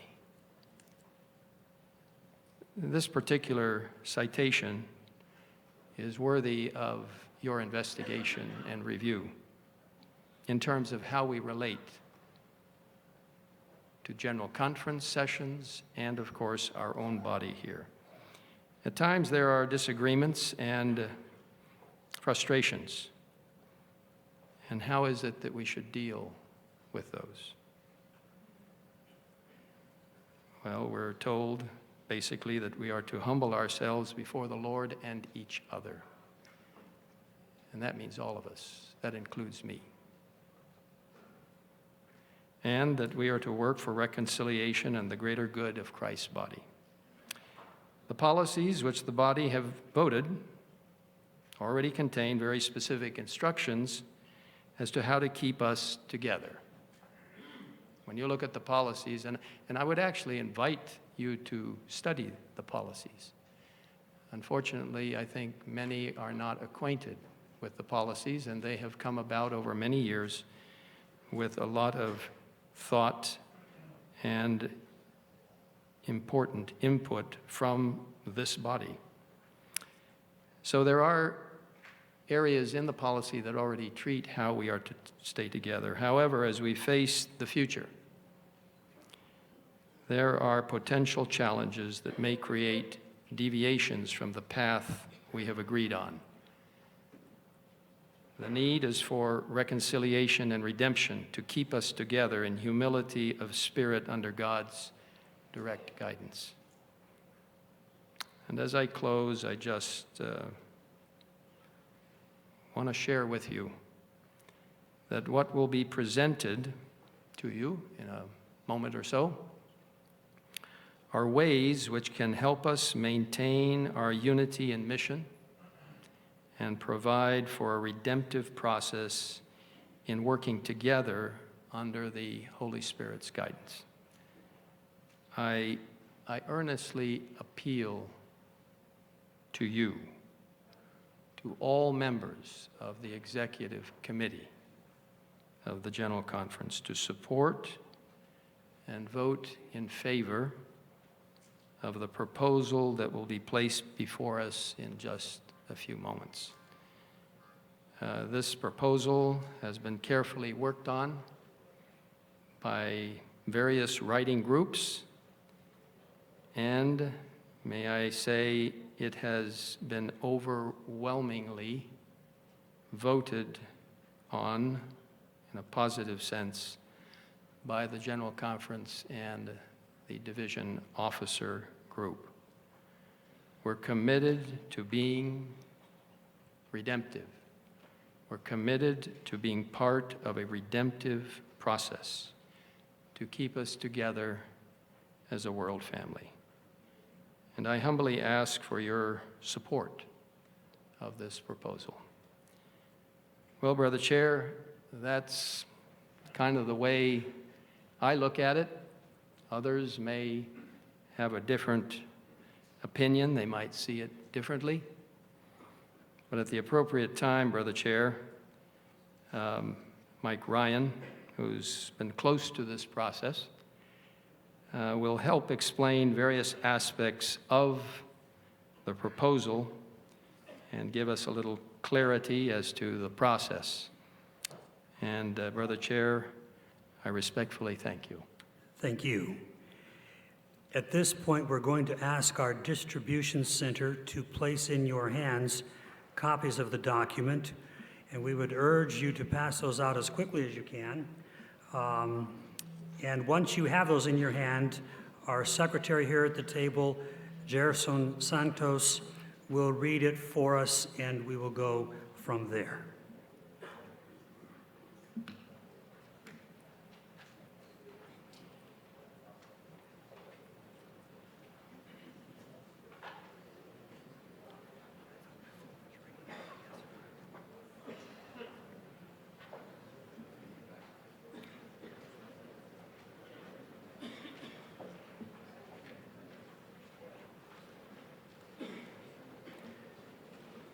It's really not time yet for our exercise, but if you want to move around just a little bit while this is being done, it would be okay.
Okay, does everybody have a copy of the document? Seeing most of you do, before Elder Santos reads it through for us and we read it following on the screen or in your hard copy, I would remind you that the meetings this afternoon are being live streamed to the internet, just so that everybody's aware. Elder Santos, please.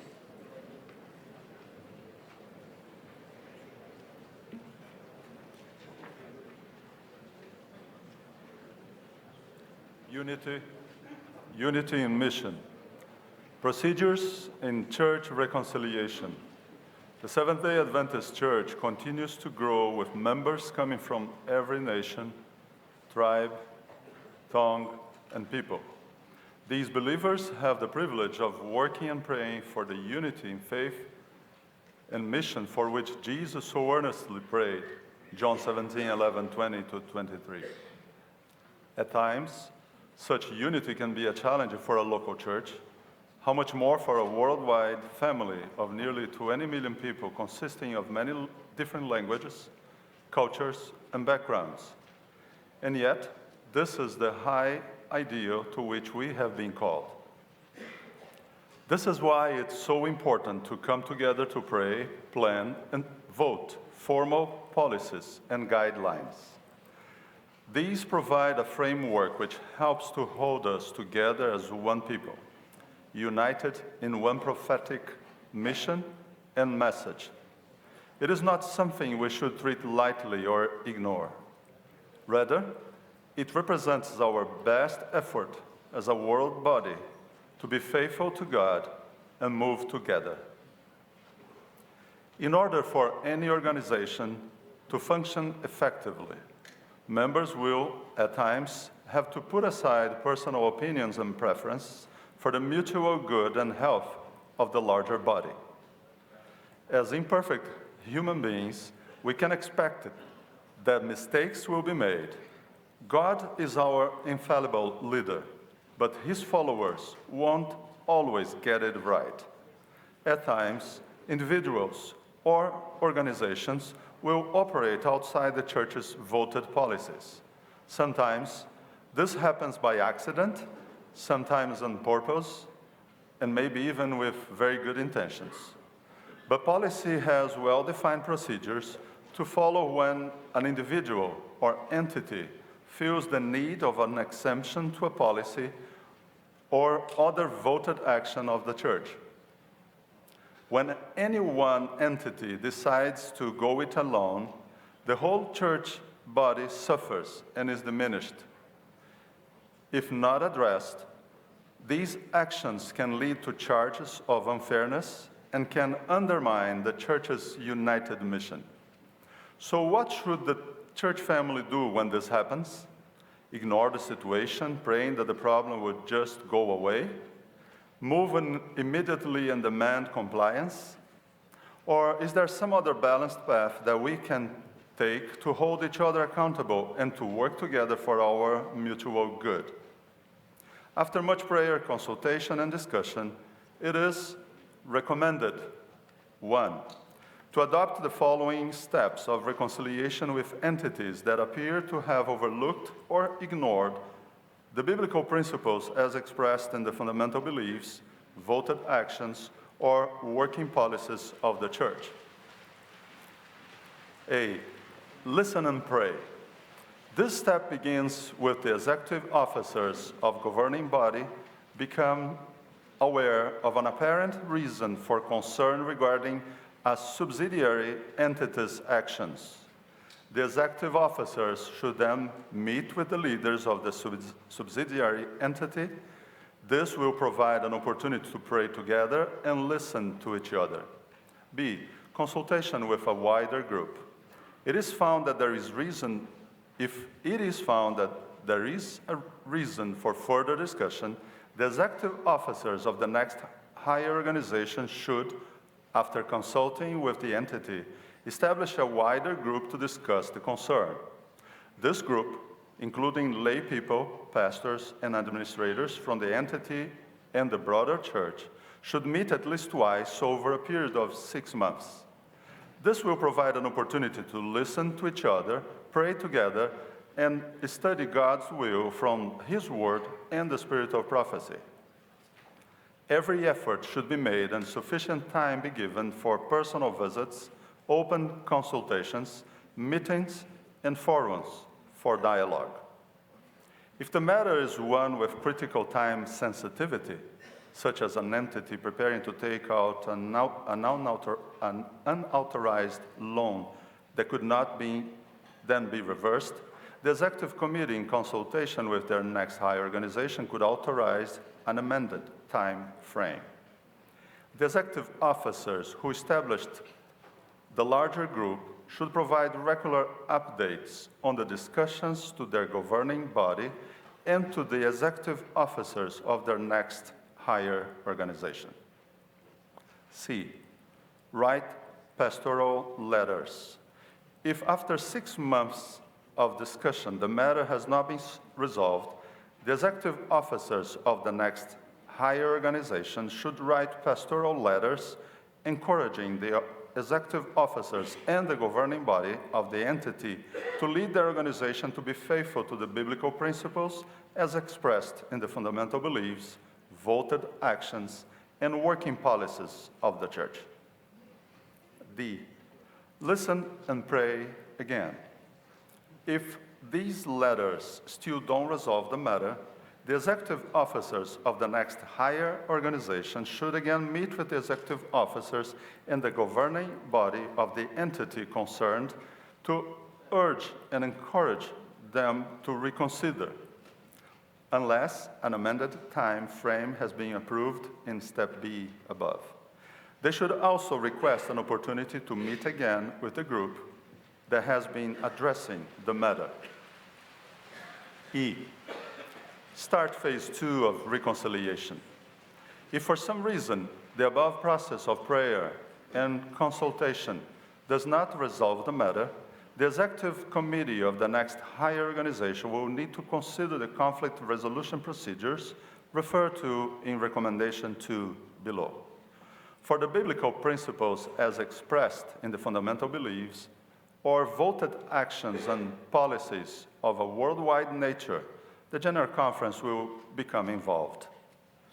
Recommended 2. To request the General Conference Administrative Committee to recommend to the 2017 Annual Council procedural steps to be followed in the event that a resolution of the conflict is not achieved under procedures identified in Recommendation 1 above.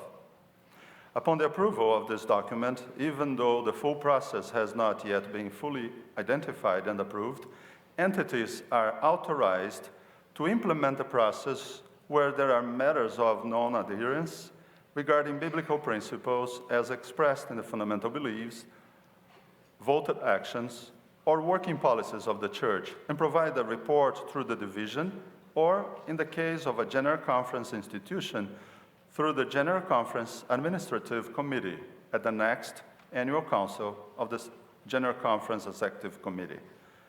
Even though conflict resolution will be necessary from time to time, the Seventh-day Adventist family and organizational units are all called to be part of a prophetic end-time movement, reaching out with a message of hope and salvation to all nations, languages, creeds, and castes around the world. What a privilege to be part of a church family that bears one another's burdens, that is kind to one another, tender-hearted, forgiving one another, and that strives to work together that the world may believe. Even so, come, Lord Jesus. I move, Mr. Chairman. Okay, looking for support that will get it before us. Okay, thank you. Before we begin discussion, I am going to ask you to stand and stretch. It's 4 o'clock straight up, and that's the time we want to do that. And then we'll ask Dr. Ryan if he would come and talk to us just a little bit about some of the process.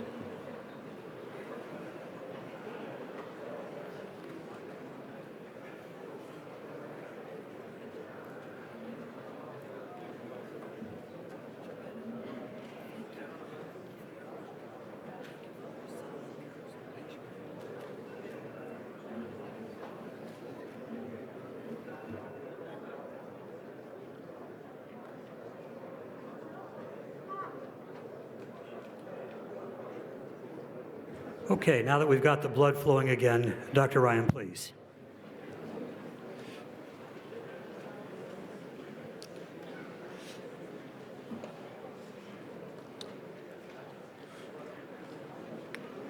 I'm happy we took a moment to get awake and get the blood circulating a little bit. I think this subject that we have this afternoon has had probably quite a bit of exposure. And I am very pleased that we have gotten to the point where we can put these online and stream them so that we can have the world family watch the world church work. And I word that very carefully because there's all kinds of things that are said and goes about that describes the world church working. I knew that at the General Conference session that probably we were going to have some further discussion on this. And as you knew, that wasn't some revelation I had alone. And but I also know from looking at a lot of the data from around the world that there is a growing need to have a document that will deal with noncompliance. Because as you look at data, and I do not plan to cover the issues that are there, but you are familiar with them, particularly the body in this room. We are meeting here as administrators, key lay people from around the world. The work and plans go forward because of the activity, the vision, the energy of many of the people gathered here. We know what the issues are. And as you look at those issues, the issue of noncompliance, I can tell you that the future indicates that we may have some discussions on many issues. And so a document on noncompliance is probably something that will be a handy tool for the church. I know the issue came up a few months ago in discussion with the division presidents of the World Field. Elder Wilson came to me and asked if I would be willing to chair a group that would begin to work on a document. I think in our discussion that we very quickly agreed that if we were going to develop such a document, it would be one that addresses noncompliance in general and not one that just addresses one issue. It would be a tool that we can use across the board, something that we would grow into. And so with that agreement and some basic discussion, we formed the group. All of the division presidents, plus a few others, were members of that writing group. And that's very important because the division presidents obviously have a very clear concept. Well, I'd like to think they have a clear concept of the attitudes and the feelings in their field. They're in touch with the union presidents, many of them gathered in this room, who are in touch with conference presidents. And the issues are clear to them. They're aware. And so it was important to have them on that writing committee.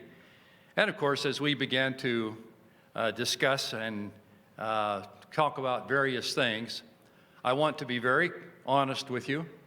It was very hard to have the conversation go very far without having some comments on women's ordination.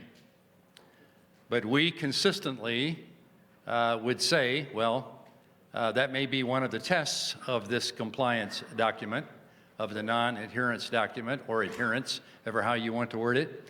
But let's be reminded that this is actually being developed to address a wide spectrum of ideas and issues that may arise.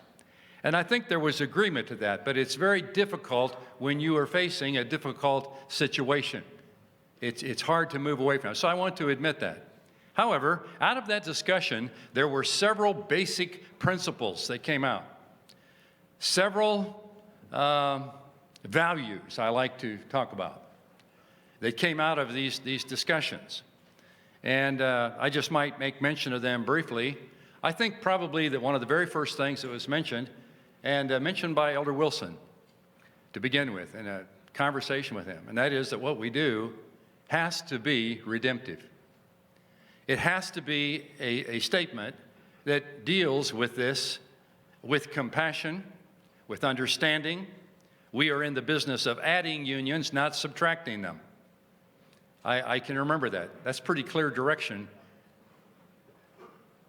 I think, from the group, and that was widely endorsed. And I think that was a principle. A second principle, I think, that we have talked about, and that is that responsibility really rests with the lowest level possible. If you can have issues that are dealt with at the church level, that's wonderful. If not there, then certainly the conference level, union. And there's an obligation and a responsibility. There was that feeling among the group that that's how we do business. That's trusting each other. That's trusting pastors to take care of what they need to take care of, and other administrative organizational units. A third value that emerged from the group was that we need to have time to build a consensus on this item. There needs to be time. And I remember this came out very early in the conversation. There were small writing groups that worked. Matter of fact, I met with one down in Miami, Florida, and this was an idea that came forward. And so I thought, well, okay, and then again at the ASI meeting in Phoenix, there was another mention made by the entire group that maybe we need to slow this down. Let's make sure we get it right. Let's make sure that we have time to build the buy-in. And so I remember I went to Elder Wilson, and I was just about ready to say, well, you know, I kind of think and Elder Wilson was listening. He said, no. He says, it's possible that we may need to slow this down. We may need to move that deadline off when we bring this document through. Well, that was a value. It was a value with the group, and I think an important value.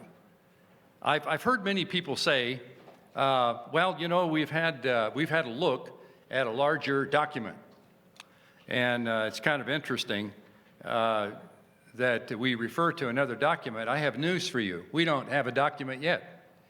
We will not have a document until this is voted by this body. That's the first document.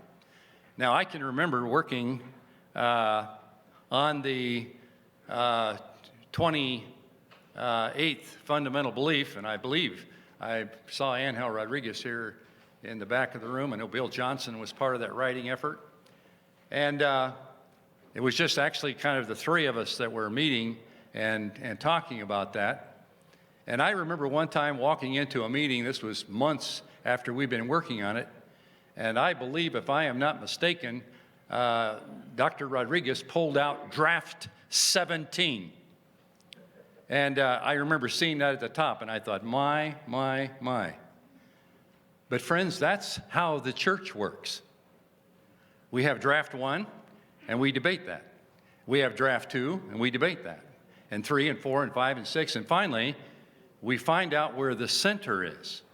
We find out what it is that really we can put before the church and have unity of expression on. Now, I think the document before us today, my personal feeling is, it is not a contentious document by virtue of the fact that it is really a description of what is called for in the early value of a statement of reconciliation, a statement of listening, a statement of being understanding. And I think that this is what we have in phase 1. I think also the document before us does give some indication that there will be some consequences. Now, I know that there would be a lot of people here today that would like to discuss those consequences. They like to know what they are. Well, I don't know what they are because they haven't been developed yet. There have been thoughts placed. I can tell you right now that in this room, just from chairing this committee and getting feedback from division presidents, union presidents, emails, we've sent out surveys, and getting all that information back, that we have a wide opinion on what needs to be done in a non-adherence situation. They range from some who feel we need to be very forceful, and what we agree on, we need to abide by. If you can't abide by it, then you need to find some other organization. You'll find that there are others who are just on the opposite end of that scale, and they feel like that, well, you know, maybe we just continue to talk with them and be patient. Well, I would like to tell you today that I don't believe that we have found the center of that discussion in terms of what is going to be done in terms of consequences. That has not been determined. I know that you will read different places that has been determined. We're headed in definitely a direction. Well, I can tell you there are a lot of ideas. They've all been listed. When the world church lists ideas, we put them down. And I think the responsibility of this house is to listen to this body and find out what they are saying and what they're thinking. That's what needs to be placed in the document that is called for to follow this one up. Not someone's personal opinion. And actually, I've heard no one saying that their personal opinion should be expressed. And so it has been kind of a process. I like what's written here. I support it. I think it does represent the values of the entire world family. We do not want to go into a process that deals in a way that could be described as something less than Christian, less than kindness, less than understanding. And so I feel like that we have that. So, Brother Chairman, I probably have said enough about the process, and we need to come directly to a discussion on the floor. But I anticipate that this will be something, this process will be something that I would hope begins some discussion on, and hear me clearly, many issues, not just one issue, but many issues around the world field. So, Brother Chairman, I just turn it over to you, and I hope we have a good discussion, but I would support this document as I think it is centric to the feelings of the world church. Thank you, Dr. Ryan. We are ready to begin our discussion now, and the process, I will just remind you, is have your badge scanned, and then we will see your name and address and grant you the floor.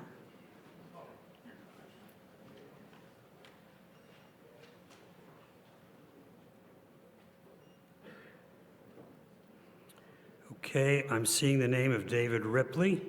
He is at microphone 4. You have 2 minutes. David Ripley from the Manassas, Saskatchewan Conference in Canada. I want to first commend the General Conference Administration for their wisdom in reducing the document from 71 pages to 3 pages.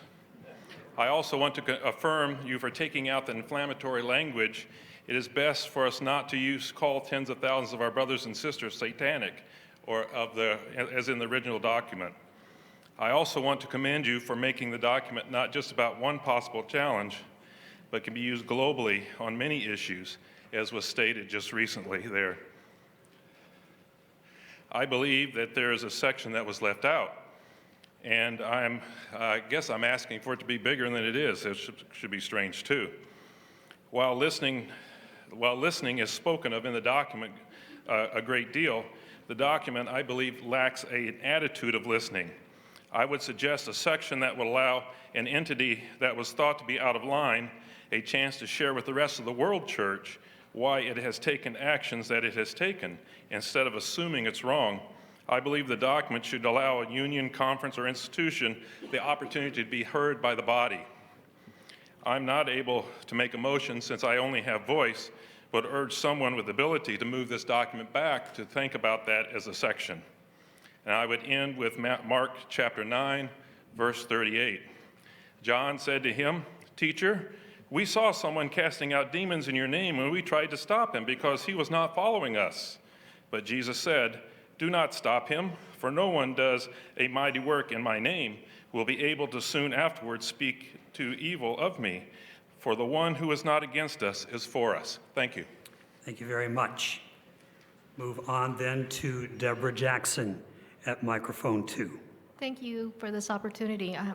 I'm new to the committee, so my second grade teacher told me there was no dumb question, and I still believe her. I don't see in here that we're looking at implications. I know we're not looking at consequences, but I don't see implications. And in decisions that we make, shouldn't that be somewhere put in the document? And also, shouldn't we look at different cultures? Shouldn't we look at different situations?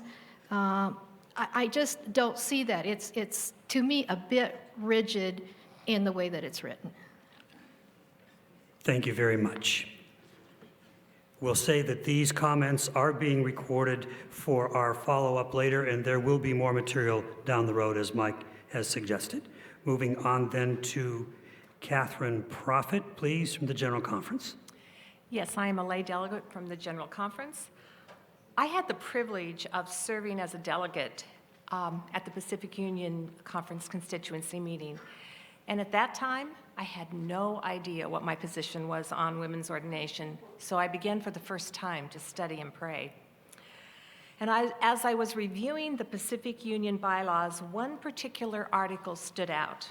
It said that the constituents had the authority to change the bylaws, but only if they remained in harmony with the model constitution. As a layperson, I had no idea what the model constitution was, but I knew it must be very important if it limited the delegates' authority.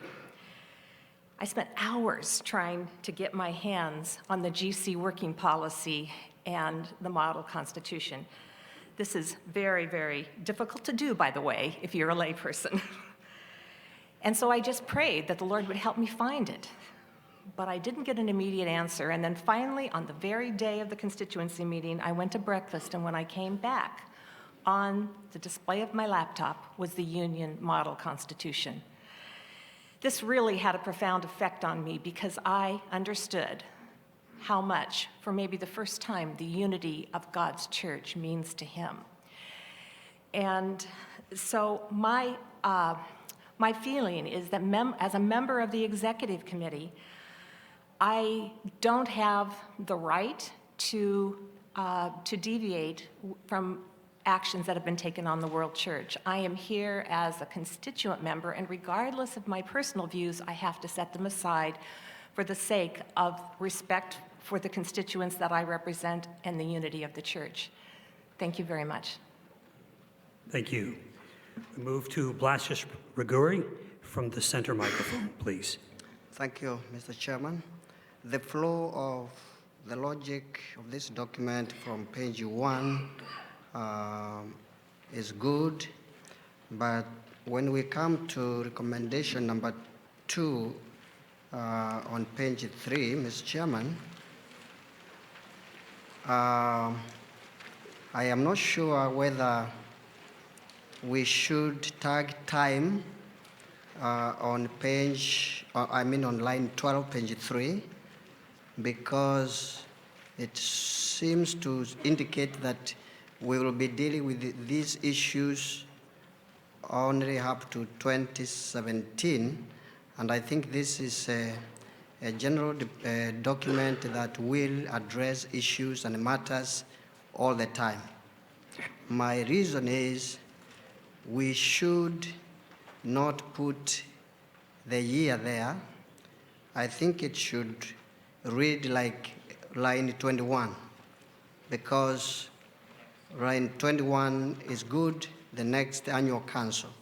If we don't do that, it will sound like we are dealing with a specific issue at this time, when actually this document is a general document that will address our issues all through time. Thank you very much. We move to Juri Muscala. Please, microphone 2. Yes, I am Juri Muscala, the Dean of the Seminary. 4 times in the document occurs a specific phrase which put together the fundamental beliefs, voted actions, and the working policies of the Church. I consider this combination to be highly problematic because it suggests wrongly that the fundamental beliefs and church policies are equal, or that they must be taken as one package. This has serious implications. As church, we do not have an official, careful study dealing with the role of church policies in regard to the fundamental beliefs and authority and unity of the church. So I would like to call for a biblical theological study on this matter, because only in this way we can engage in meaningful dialogue in the process of reconciliation. Let me illustrate the importance of understanding the role of church policies in regard to the biblical teaching and fundamental beliefs by 3 points. First, our fundamental belief number 14 speaks clearly against any discrimination on the basis of gender. Yet, in the voted action of the church, part of the church policy, we make a gender difference in regard to ministerial credentials or ordination. This is inconsistent, especially when fundamental belief number 14 states that gender issue must not be divisive among us. Point number 2, my hero reformer, John Huss, from Bohemia, my native country, was powerfully defending biblical truth, but then he was put to death. Why? Because he carefully stood for the truth? Yes, but ultimately because he refused to comply with church policy, canonical law. He did not submit to the authority of the church. So we need to uphold Reformation principle of sola scriptura and to stand for the biblical truth and the policies of the church which will help to unite us. Thank you. Let me just give a quick clarification. I think you maybe have raised a very good point. Some ask, where does that language come from? Well, that language comes from the Constitution and bylaws and from General Conference working policy. And that's why you find that expression. And it's possible that we need to look at that. But that's, again, another discussion through a different process. I think the other value that was mentioned by the writing group and different letters, and that is that we all accept that one type of non-adherence is not another type.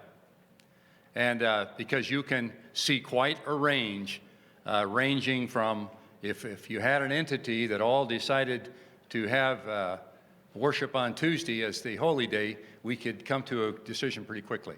But there are other policies we have that largely are left with the responsibility of conferences.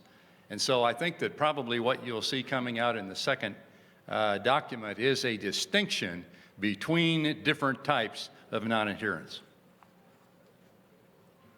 Thank you, Dr. Ryan. We move now to microphone 3 and Werner Dullinger. Yeah, South German Union. I really generally appreciate the idea to install a reconciliation process, because reconciliation on eye level is always a good thing, I think.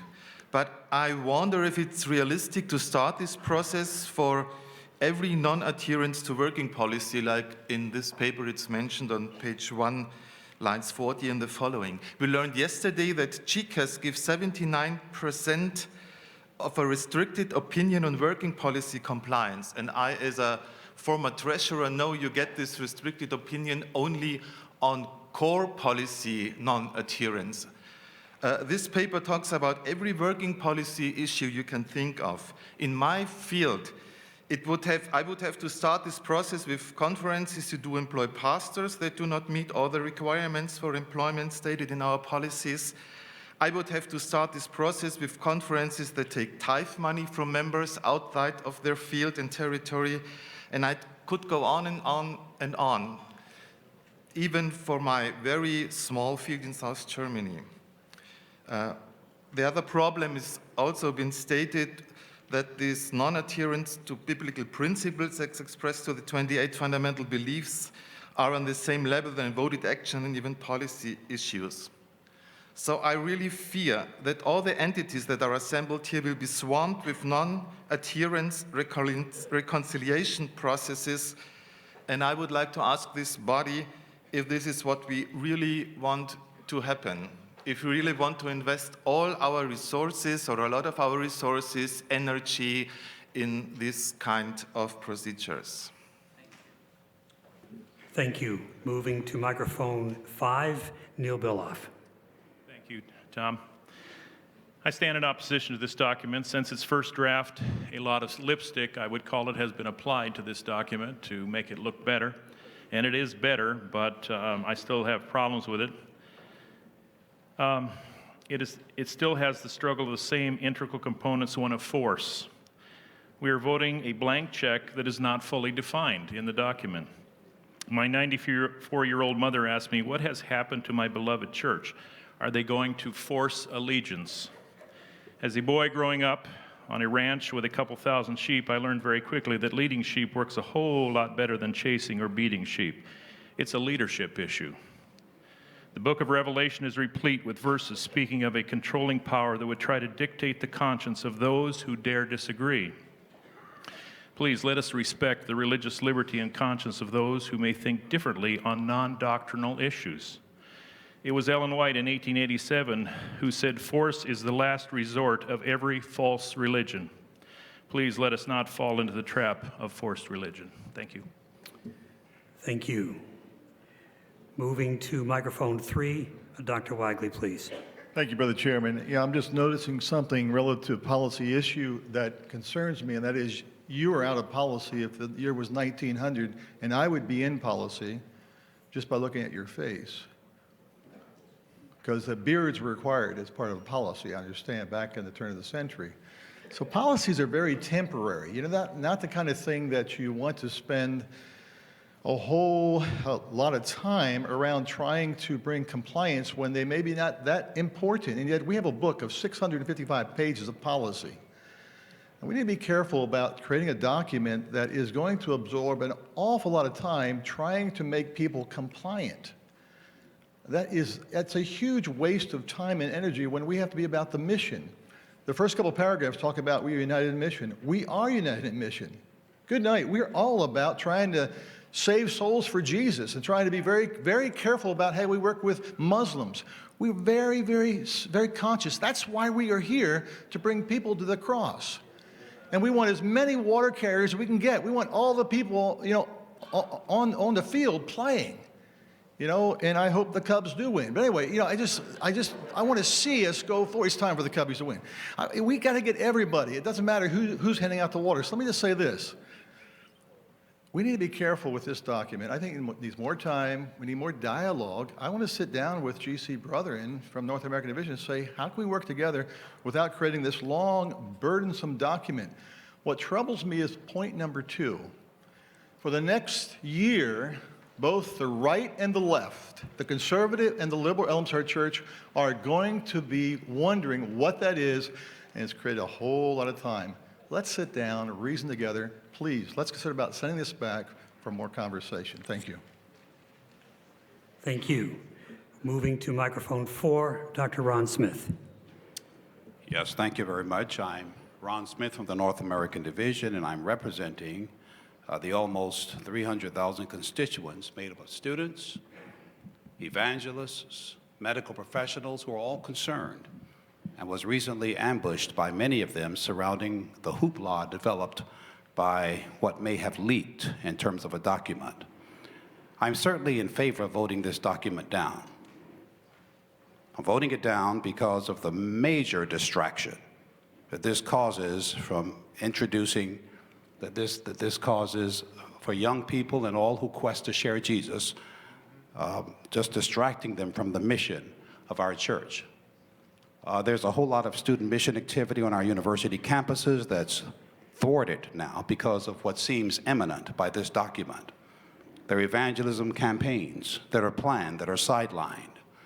There are medical professionals that I spoke to this weekend who quest to stay aligned with the church in their mission initiatives, but they're wondering what in the world we're doing here.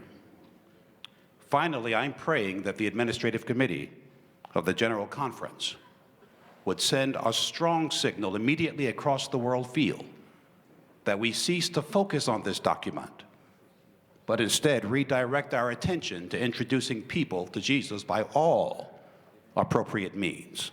Thank you. Thank you. Moving to Raymond Hartwell. Thank you, Mr. Chairman. I urge that we be careful how we define non-compliance. We greatly desire unity in purpose and biblical beliefs and in mission. Based on previous materials released, this document on procedures in church reconciliation appears to many across the church to lay the foundation for disciplining unions who may have followed their role, which they have by policy as a union, their biblical convictions, and their conscience as voted by their constituent delegates while being loyal, Bible-believing Seventh-day Adventist Christians and very supportive of the world church. Let us remember the reason we have this structure in our church with unions. Unions were created because, in the words of Ellen White, the work has been greatly restricted by the efforts to control it in every line. As A.G. Daniels, General Conference President, said, the unions were created with, quote, large committees and full authority and power to deal with all matters within their boundaries, quote. As Ellen White goes on, it's been a necessity to organize union conferences that the General Conference shall not exercise dictation over all the separate conferences.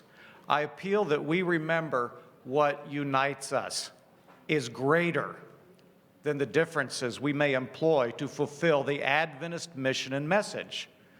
Let us be careful not to become a Roman Catholic hierarchy in our expectation that all must follow every policy without regard to regional needs and local implementation for mission. So I invite us to be careful about the application of this policy. Thank you, Mr. Chairman. Thank you, Brother Hartwell. Moving to William Miller.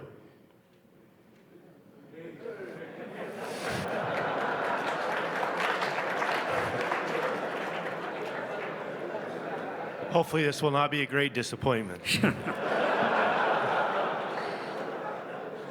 I basically have a couple of questions for clarity. As I read through the document, it actually raised more questions in my mind than solutions or even a process. The two questions that I have, number one is, there is a policy already in place, I believe it's B90, or 95, one of those there, and it already has something already outlined as to how to deal with these kinds of issues. So my question is, what is the material difference between what the intent is of what's already in the policy book and what this policy is going to try to accomplish? And is this one then going to supersede what's already been written and already voted?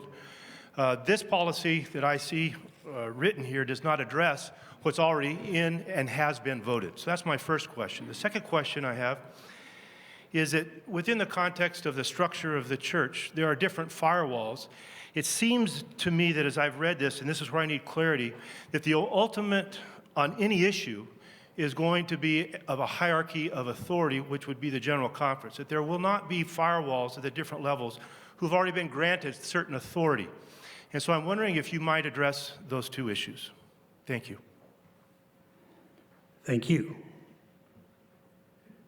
Moving to William Cox, microphone 4. My name is William Cox. I'm the president of the Allegheny West Conference. I'm somewhat frustrated by the process that we have used. I stood in line at General Conference before lunch and then after lunch and never had an opportunity to speak. And I actually think that there were some issues that were not addressed, at least not to my understanding. We had a committee that was set up to address the issue of women's ordination. And at that point, there was no consensus for or against it. That was my understanding. Now, we're not talking about a clear biblical understanding or position that the church has taken. We're not talking about the Sabbath. We're not talking about the state of the dead, the second coming. We're talking about conscience here. And I would seek to, at the process of being offensive, I don't want to be, but I would speak to the fact that it is the Holy Spirit that gives the gifts and not the church. It is the church's job to recognize the gift wherever it appears. And it appears to me that we have a situation where we are placing our young adults and new members of our church in a very difficult position. I would just appeal to the world body. The North American Division has supported the use of wedding rings when that wasn't a part of what we believed. It has also... Your time. Well, I stood in line for hours. Okay. Okay, and I would like to just speak here. If you've already spoken to the matter, then I would like to respectfully ask that you not get in line again. Time is going to be of the essence, and if you've already spoken, please respect that. Moving to Thomas Mueller, Trans-European Division. Thomas Müller, Danish Union President. I have deep respect for the writings of our dear Prophet Ellen White, but I believe that we are diminishing her authority when we use quotes selectively. It's apparent that you can find quotes to support your own opinion on either sides. Our church has always operated on mutual trust, and unions were created to cater for the local needs of the various regions. We have policies to guide us, to guide our work, and we need policies to hold us together. I was happy for the clarification made by our president that the Bible is above our policy. I thought for a moment that it was because English is not my first language that I didn't really understand the document, but my brother from Andrews has sort of confirmed me that I haven't understood. When we mix the authorities in the document, we have biblical principles, fundamental beliefs, voted actions, working policy. It seems that this document has been prepared very hastily, and the mix-up in biblical principles, fundamental beliefs, and working policies, that troubles me. And that's why I would like for this to go back for further consideration. None of us want to be rebellious. We want unity, all of us. We want to focus on mission. That's why we're here. That's why God has called us. We want to spend more time on mission. But as was said by Rick Edward, mission is messy, it's not linear. Let's trust the local unions to make the right decisions. Yes, we want to go into dialogue. Yes, we want to follow policy. Yes, we need to discuss. But we want to see mission in our churches locally at home. Thank you. We move on to Ian Sweeney at microphone 3. Thank you, Mr. Chair. I'd like to make 3 appeals, sort of general. First, I've been married for 29 years, praise God, which is what my wife says every time she sees me in the morning. But I've never met a woman so consistently wrong. For all of the disagreements and arguments that we've had over the 29 years, she has been wrong on every occasion. However, I love her dearly in all her wrongness, even as she loves me, who she believes mistakenly that I am wrong. How we deal with those in error is paramount, and in my humble estimation, we must treat the erring to the glory of God. So my first appeal is that we treat whoever is wrong right, yea, righteously. Second appeal, let us not by our actions serve as a catalyst to the shaking prophecy. Ellen White spoke about a shaking that would be experienced in our church, but we should not put this into being. Many of us have witnessed congregations that have been split, and pastoral leadership has said, it's the shaking. No, it's poor leadership. Third appeal, let us remember the collateral damage of our division. Having never experienced divorce, I'm aware that the silent victims are always the children. In our church, it's the membership, and they will suffer. They hate to see us divided. Our church exists on the goodwill of a membership who volunteer their time and their money. I am paid by goodwill. So my conclusion, if we don't get this right and end up divided, we'll find unity in our respective pain of a divided church. I don't know how we're going to get through this, but permit me to suggest that we serve a God who exhibited a flexibility to us in our errors, e.g., veganism to kosher, monogamy to giving laws on polygamy. If God can make provisions for our wrongness, let's exhibit some flexibility to any who are wrong. Thank you. Looking at Calliope at microphone 3.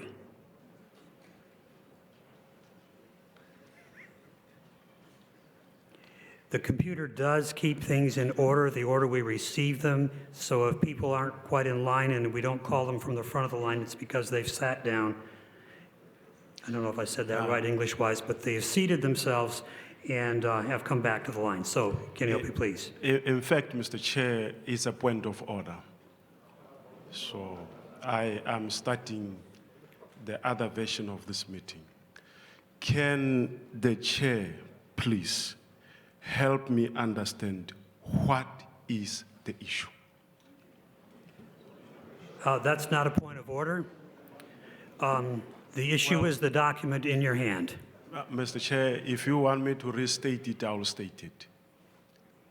The point of order I'm calling is I'm listening to the discussions. I'm holding the document. And I'm wondering to myself, do we have part of the body understanding what we are talking about and the other body not knowing? I was listening carefully to the General Conference President and Mike Ryan, but I seem to be confused. What exactly are we addressing here? That's what I'm wanting to understand. Okay, thank you. Moving on to David Spencer, please, mic 3. Thank you. I'm David Spencer. I'm the Union President of the Southern Africa Union. Just briefly, I'd like to add my voice to the lumping together of fundamental beliefs, voted actions, and working policies in the church. I really don't believe that they belong together. Perhaps for the sake of this document, we can remove fundamental beliefs completely and just deal with non-compliance of voted actions and working policies. Thank you.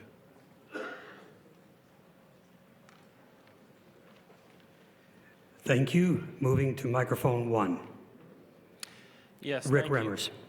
From Chesapeake Conference.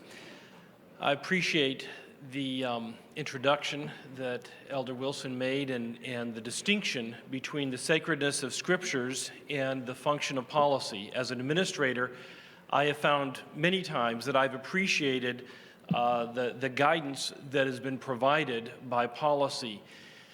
And I also recognize that there are sometimes needs to adjust it. As I work with our churches and schools and our staff, there are times where the policies, as our conference policies, as we try and apply them, are no longer adequate for the needs that we are trying to wrestle with. And so we need to change our local policies. As a body, this group here meets year after year, and one of our longest agenda items is changes in policy. The General Conference working policy is not a static, sacred document. It is a dynamic document that year after year goes through changes as we identify changes that exist in different parts of the world field or within different departments within the General Conference.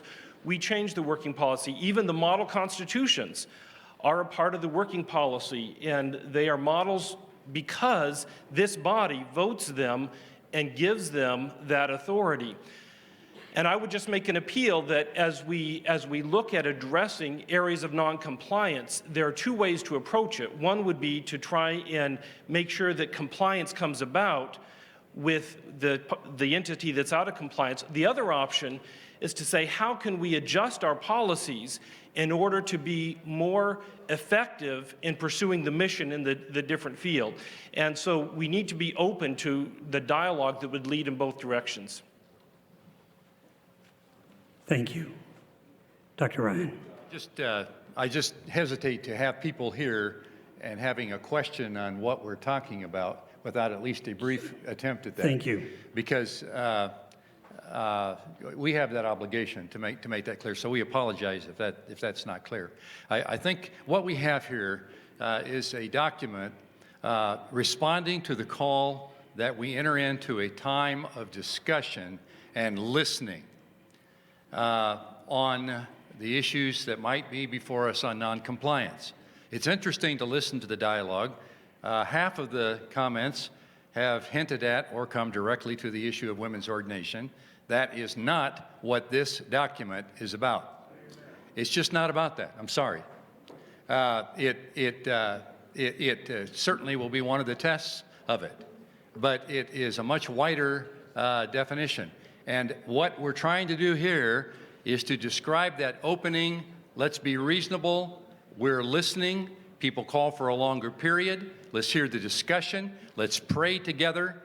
And rather than to come directly to a clinical description of what we're going to do to thump everybody that's out of compliance, that has not been determined. So I think what we're trying to do is to say, the world church has spoken. Let's slow down. Let's be reasonable. Let's have a dialogue, one that we can exchange, listen to what's being said. And I know some have called for that. And I think that's good advice. And that really is what we are voting here. It's not anything beyond that. It does give a signal that there will be another phase coming, and I expect that both of these phases will become one document. But that hasn't been decided yet. And there will be a process, again, that we go through in which we need to take caution to listen to the whole church. But so just so we're clear, we're talking about non-compliance, non-adherence, but it is a response to going out, listening, dialoguing, praying, and that really is what you're reading here in number 1. Number 2 is only a signal to this body that there will be another document that talks about what some refer to as consequences. And, but you know, those consequences, if we still honor the same value of compassion, listening, that which we have practiced in phase 1 needs to be represented in phase 2. It does not need to be a sterile clinical thing. So let's be clear on what we're really talking about. The document before you is not the 70-some pages that people have referred to. That is a different issue. The document before it is just the words that you see on these 2 pages. Thank you. Moving to Raidar Kavinga. And I'm sorry I butchered your name. Yeah, radar is okay. Yeah, my name is Reidar Kvinge. I'm the president of the Norwegian Union. We are facing an issue that it has the potential to create an earthquake within the SDA Church. In light of the issues we have faced over the past couple of years, in this document, the focus is not on the Bible. The focus seems to be not on the 28 fundamental beliefs. The focus seems to be on policy. I therefore speak against this document. The Norwegian Union does not want to be rebellious. Unity is of great importance to us. However, religious freedom and matters of conscience are of greater importance. In order to be in line with GC policy, we have been asking for help and guidance from the GC for more than a year. Sorry to say, but we have not received any help, the help we needed. The Norwegian Union has pointed out that the World Church is not in harmony with fundamental beliefs number 14 and 17 and working policy BA 60/05. Another year with threats of sanctions from the GC will damage the Church utterly. The Norwegian Union has sent a proposal to the GC that could solve the problem or the issues, the dilemma we are facing. But we have had no reply. Now we are accused of being non-compliant. Thank you. We move on to Randall Roberts, microphone 4. I've heard it said that to one who doesn't know history, everything is new. As I've been thinking back to the years when I was studying in seminary, I think of the realities of how a church comes to be and how it lives out its life cycle. It begins with a passionate mission, vision, and focus on the future. It stands in the prophetic tradition of Elijah and Amos and the other Old Testament prophets, and people come and join because of the vision it has. Because of that vision, it grows. Because it grows, it organizes. Because it organizes, it has policies and procedures. As long as those are in service of the vision, then things move well. But almost inevitably, those policies and procedures become of primary importance. If you follow the trajectory of church after church, in the latter phases of those churches, much time, much energy, and much focus is given to propping up the realities of that church by policies and procedures, rather than that focus on the vision. When it becomes calcified in that way, people break off and start the process again with a new vision and dream. I think we're at a point where we're in danger of that. I can say that at least in my part of the world, to vote a document like this may actually be a very good thing in terms of vision, because young adults and many others will say we have to do something that is not so regimented and governed by policy. If we are to continue the vision, which I believe, as a lifelong third, fourth generation Seventh-day Adventist, I would encourage us to do this kind of document if Scripture is in peril or fundamental beliefs, but on policies and voted actions to allow for the room of the Spirit to move. Thank you. Moving to microphone 2, Larry Moore.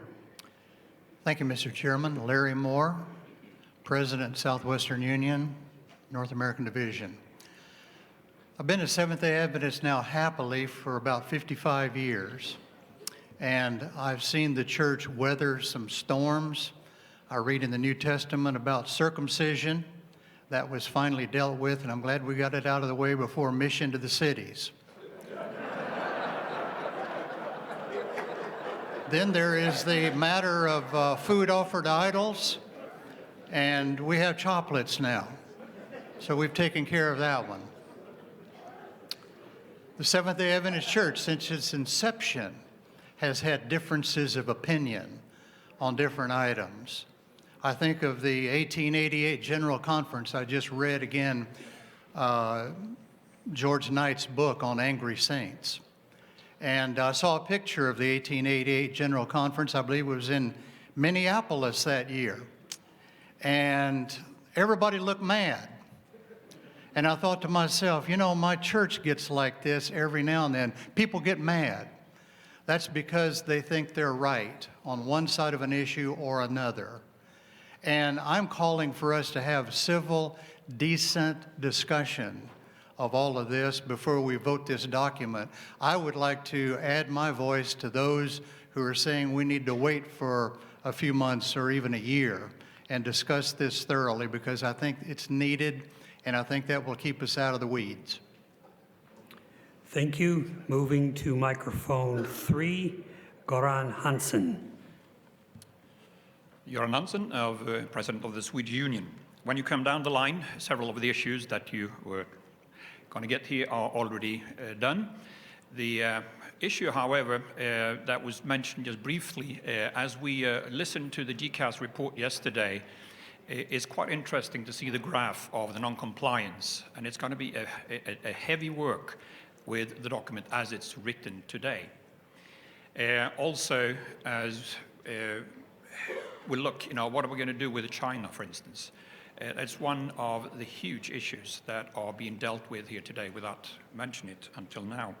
We just heard about the 1888 meeting, and a few years after this Minneapolis, Mrs. White, she wrote something that has all the earmarks of a profound wisdom and inspiration.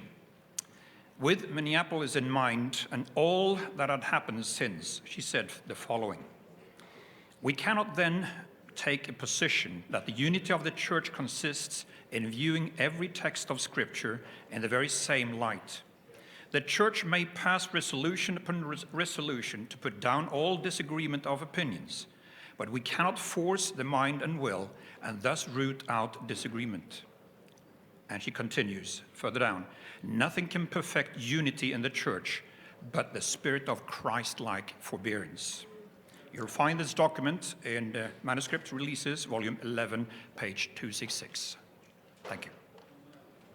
Thank you. Moving to Daniel Jackson, microphone 2. Thank you, Mr. Chairman. I want to make the point that in 1963, way back in the Dark Ages, the Lord Jesus called me. I was baptized. And when I was baptized, I became a member of a world church. And I still am today a member of the world church. There's a very real sense in which I am an African, and I am an Asian, and I am a Bolivian, and of course I am a Canadian and an American. I belong to a world family, and I praise God for that world family. About 6 years ago, the family and the Lord asked me to be the steward of the North American Division, at least one of the stewards of the North American Division. In carrying out that responsibility, I have done much of what is in this document. I have prayed, I have listened, I have seen the call of God in the lives of men and women, and I praise God for that and will always praise God for that. I have seen men working effectively, and I have seen women working effectively, and I'm praising God for that. But as a result of that working around the division, I have become the Columbia Union. I have become the Mid-America Union.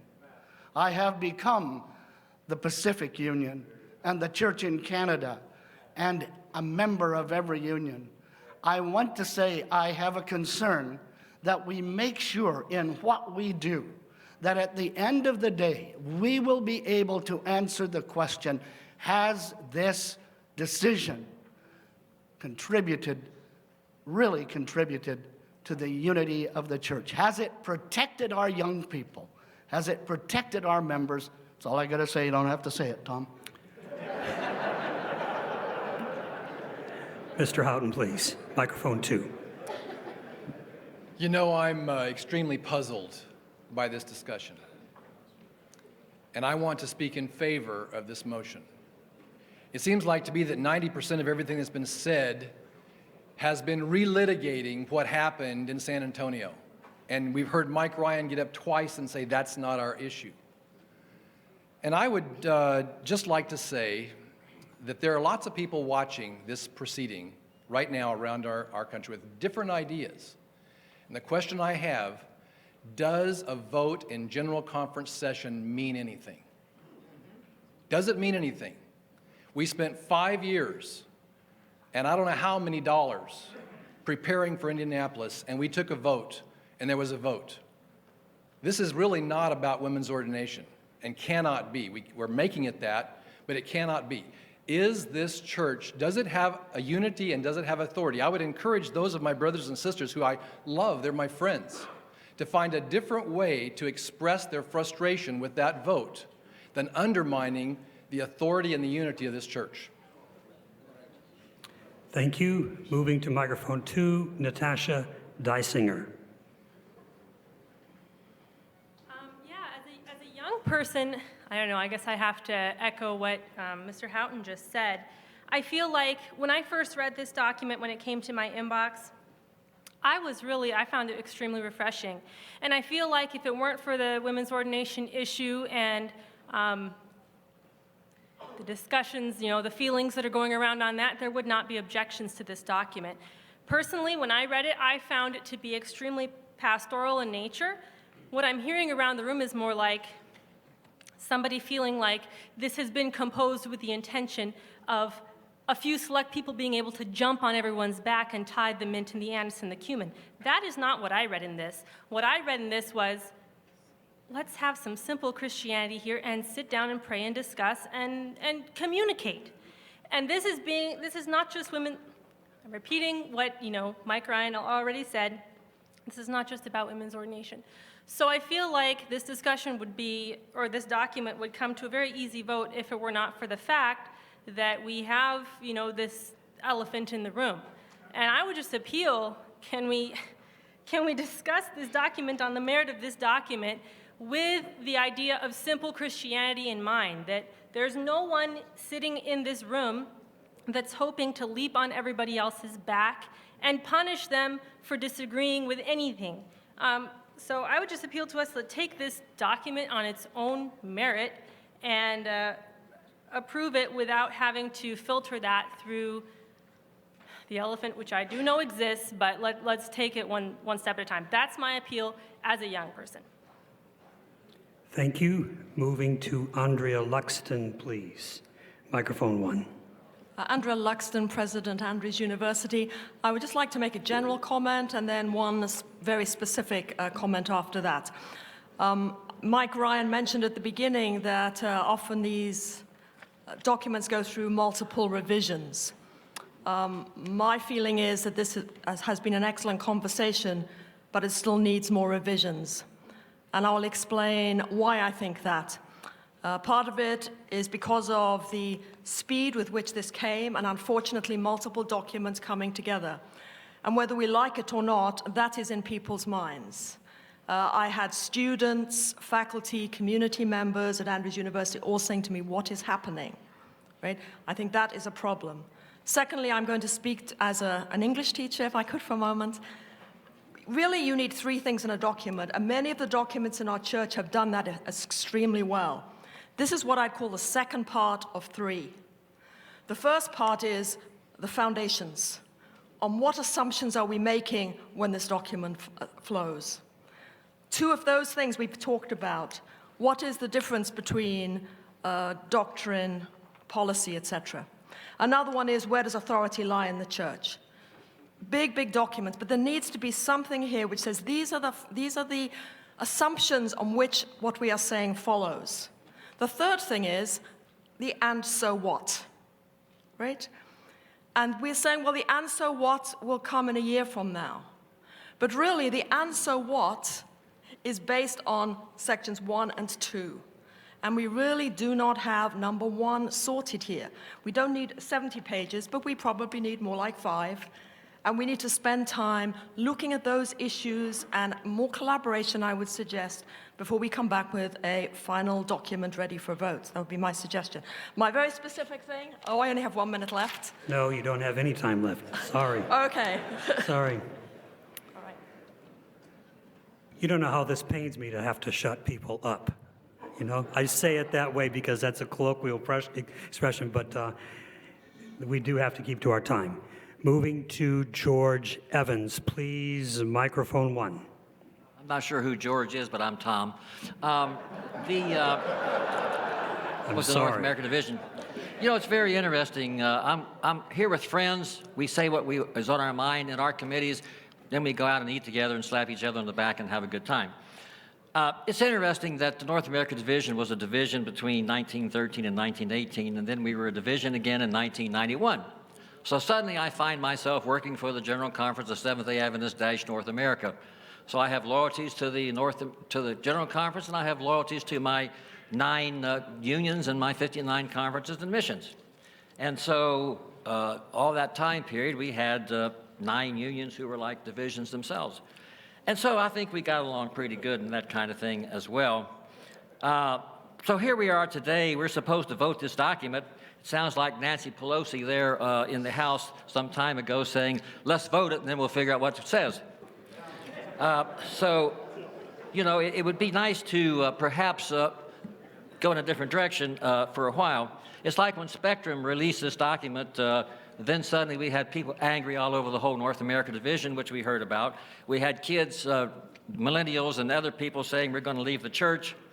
And so we have great concerns about those folks. We really do. And so I hope that we can take care of that. We have very few folks that are ordained women, and so we do find that. I see I'm running out of time, so I will make a fine prediction as I close. Within 10 or 15 years, we will be ordaining women in Nairobi and in Joburg. Thank you. Moving to Glenwood Bryant. This is also a different name that I'm used to seeing. Sorry, Alex. I can make the same speech. I'm Alex Bryant. Thank you. Over the last several days, I have prayed fervently and listened to people earnestly as I've heard from many faithful members from across the North American Division. That has caused me deep concern of how a large segment of our people will view our actions today if this document is voted. It's unfortunate that a previous document got out, but it has set a certain tense environment in our division. Recommendation number 2 is causing concern in the light of the documents that were previously put out. I'm concerned that the trajectory we are currently on will cause many to become more disillusioned with the church and leave the church if this document is voted, not just because of this document, but because the backdrop in which the document comes to the floor. You know, policies are good and serve to help facilitate operation of the church. But you know, at one time in our church, in the Seventh-day Adventist church, there was a policy that said blacks couldn't attend white churches. There was a policy that said that blacks could not attend white schools. There was a policy that said some blacks cannot even go to the hospital that we know now is Washington Adventist University. Those were policies of the church. And my concern is that policies are good and they help facilitate our mission. It helps facilitate our operations.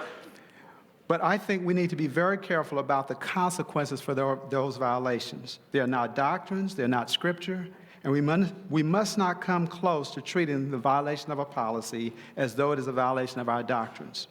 We cannot and we must not treat the violation of policy as a sin. We are one family, one body, Paul calls it. And Paul uses the great diversity of the church and how each part has a specific role uniquely different than all the rest of the parts. We love our church. Dr. Wallin, please. Microphone 2. Clinton Wallin, General Conference. Brother Chairman, there's a difference between local policies and policies voted by the General Conference session. The situation before us today is in some important respects unprecedented. That's why a focused solution is needed. The events leading to noncompliance with the San Antonio vote were not accidental. A great deal of energy was expended on crafting proposals for constituency meetings to act on, and these deliberate efforts have placed some unions and conferences in noncompliance. This situation arises from deep theological and philosophical convictions that have been held for a very long time. Following the vote in San Antonio, a formal appeal was made on August 17, 2015 by the GC Secretariat to each division, kindly asking every entity to come into alignment with the World Church. I had thought that this kind of process would have been underway for 15 months already, and a report brought here today. The time has come to take action. I appeal to this body to choose the solution that policy already provides and that the Secretariat's recent unity document suggests. Quoting B05.3, organizational membership and status are entrusted to entities that meet certain qualifications, including faithfulness to Seventh-day Adventist doctrines, compliance with denominational practices and policies, demonstration of adequate leadership and financial capacity, and responsiveness to mission challenges and opportunities. Membership and status can be reviewed, revised, amended, or withdrawn by the level of organization that granted it. Please hear this final appeal from Jody, a constituent of one of the non-compliant unions. I feel that my local church, my conference, and my union are the ones with the kingly power. It is frustrating wanting to be unified with the GC under the layers of 3 uncooperative kingly powers. I want to be made whole with the world church. We need to consider her and many thousands like her plea. Time. I would ask the delegates speaking, please respect the time if we possibly can. Moving on to microphone 2. I've got several concerns. One that's already been expressed regarding putting fundamental beliefs, the Bible, voted actions, and policies on the same level. So I assume that this manuscript is going back and that will be resolved. Another possible misreading of the manuscript in those same statements is it can be read that the biblical principles are indeed contained and are equal to fundamental beliefs, voted actions, policies, and so on. On the other hand, it can read, we're only going to have a discussion where we think that within those documents there is a biblical principle. So one is identifying the two, the other is saying there are just biblical principles and we're only going to have discussions where we have those biblical principles. It's hard to know with the next statement that I'd like to make exactly how to make it because it seems like there's so many things going in the room at once. But this might be my opportunity to say it. I joined the General Conference in '71. Annual council took place then the fall council took place in the Tacoma Park Church. On the back row, there were 8 men who sat on that row. All of them, or most of them, Caucasians. The rest of the room was filled with people from North America. And at the end of annual council, fall council, those 8 men would stand up one at a time, and they would express appreciation to North America for the budget that they had allocated to their division. This union has sacrificed incredibly, and happily so, to develop what we now have in the room today. And if the fathers from that time... I'm sorry. The chair needs to make a statement here. We've got 20 people on the list. That is at least 40 minutes. That will carry us at least till 6 o'clock, and we're supposed to be done here by 5:30. I look for a little guidance on where we go with that.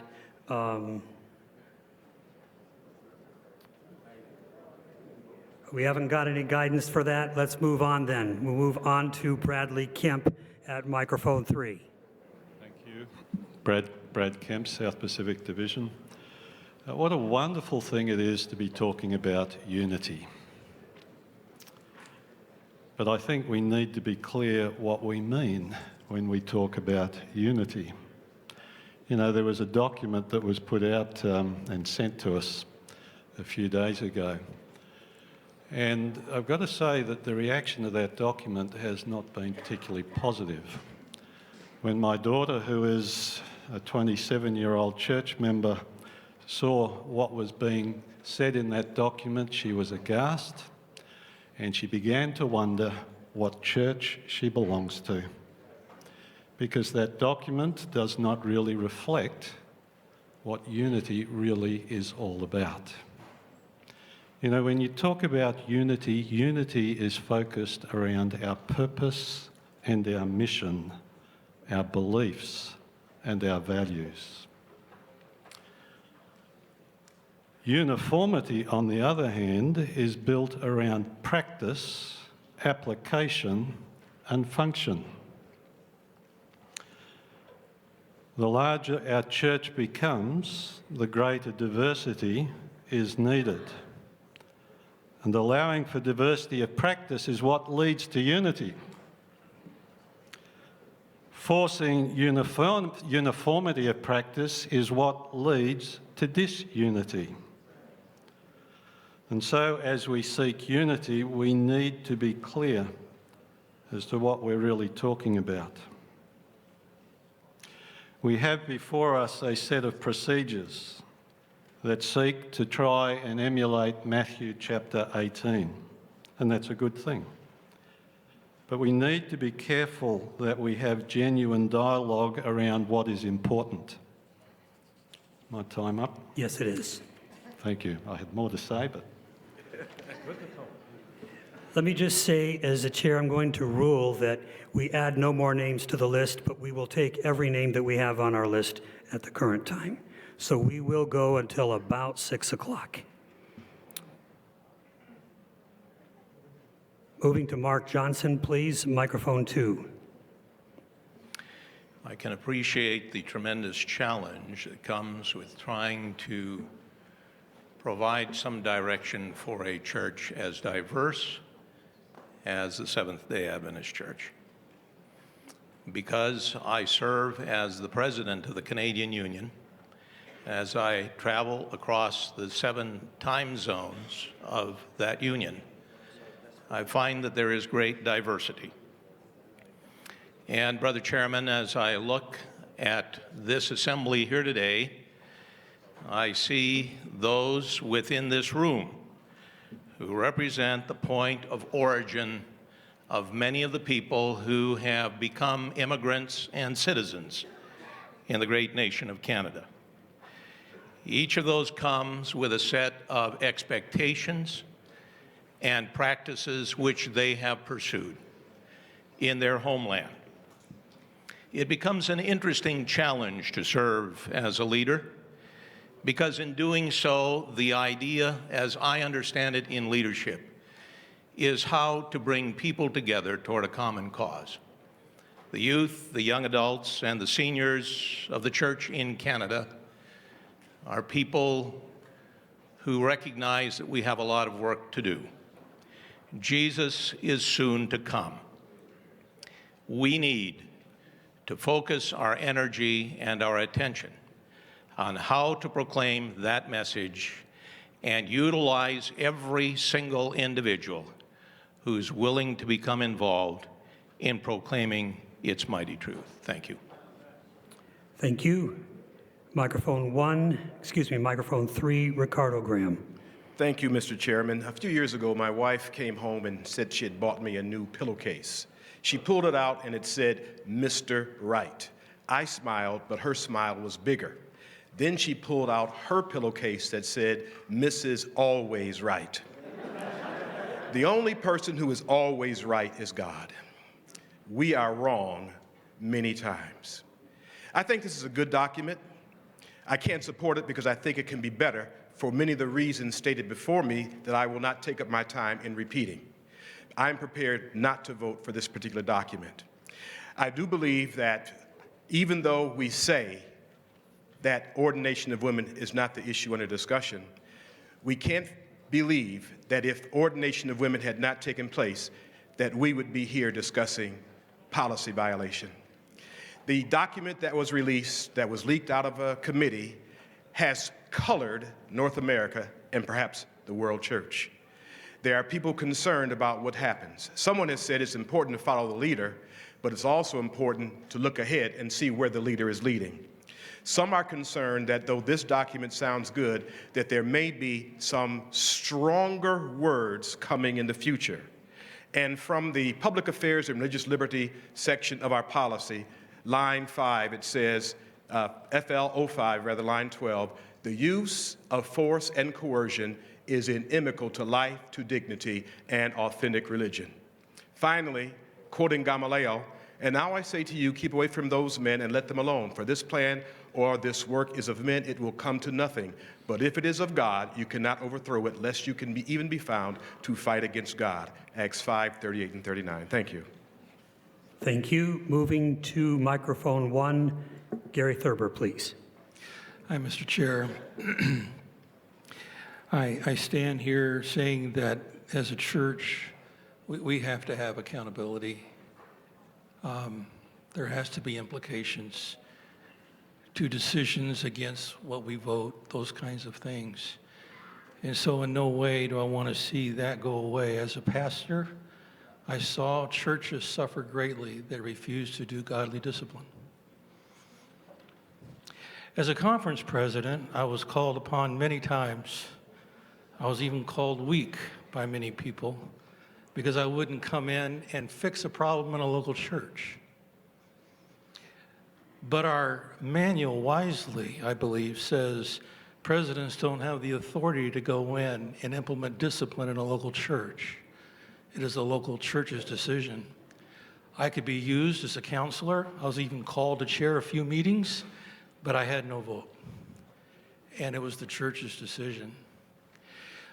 My concern is,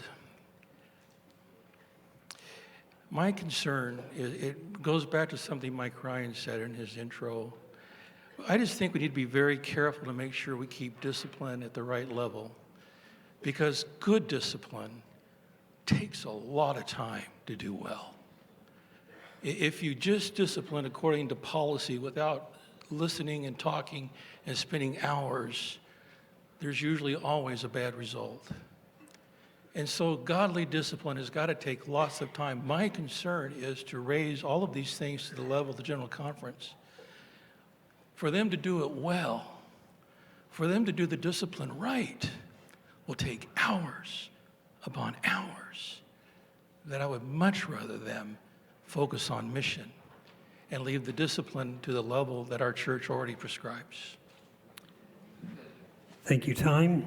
Move on to, I'm going to get this right, G.T. Ung, even though the name is different up here. Thank you very I know much. it's you. Thank you very much, Mr. Chairman. G.T. Ng from the Custodial Service of General Conference.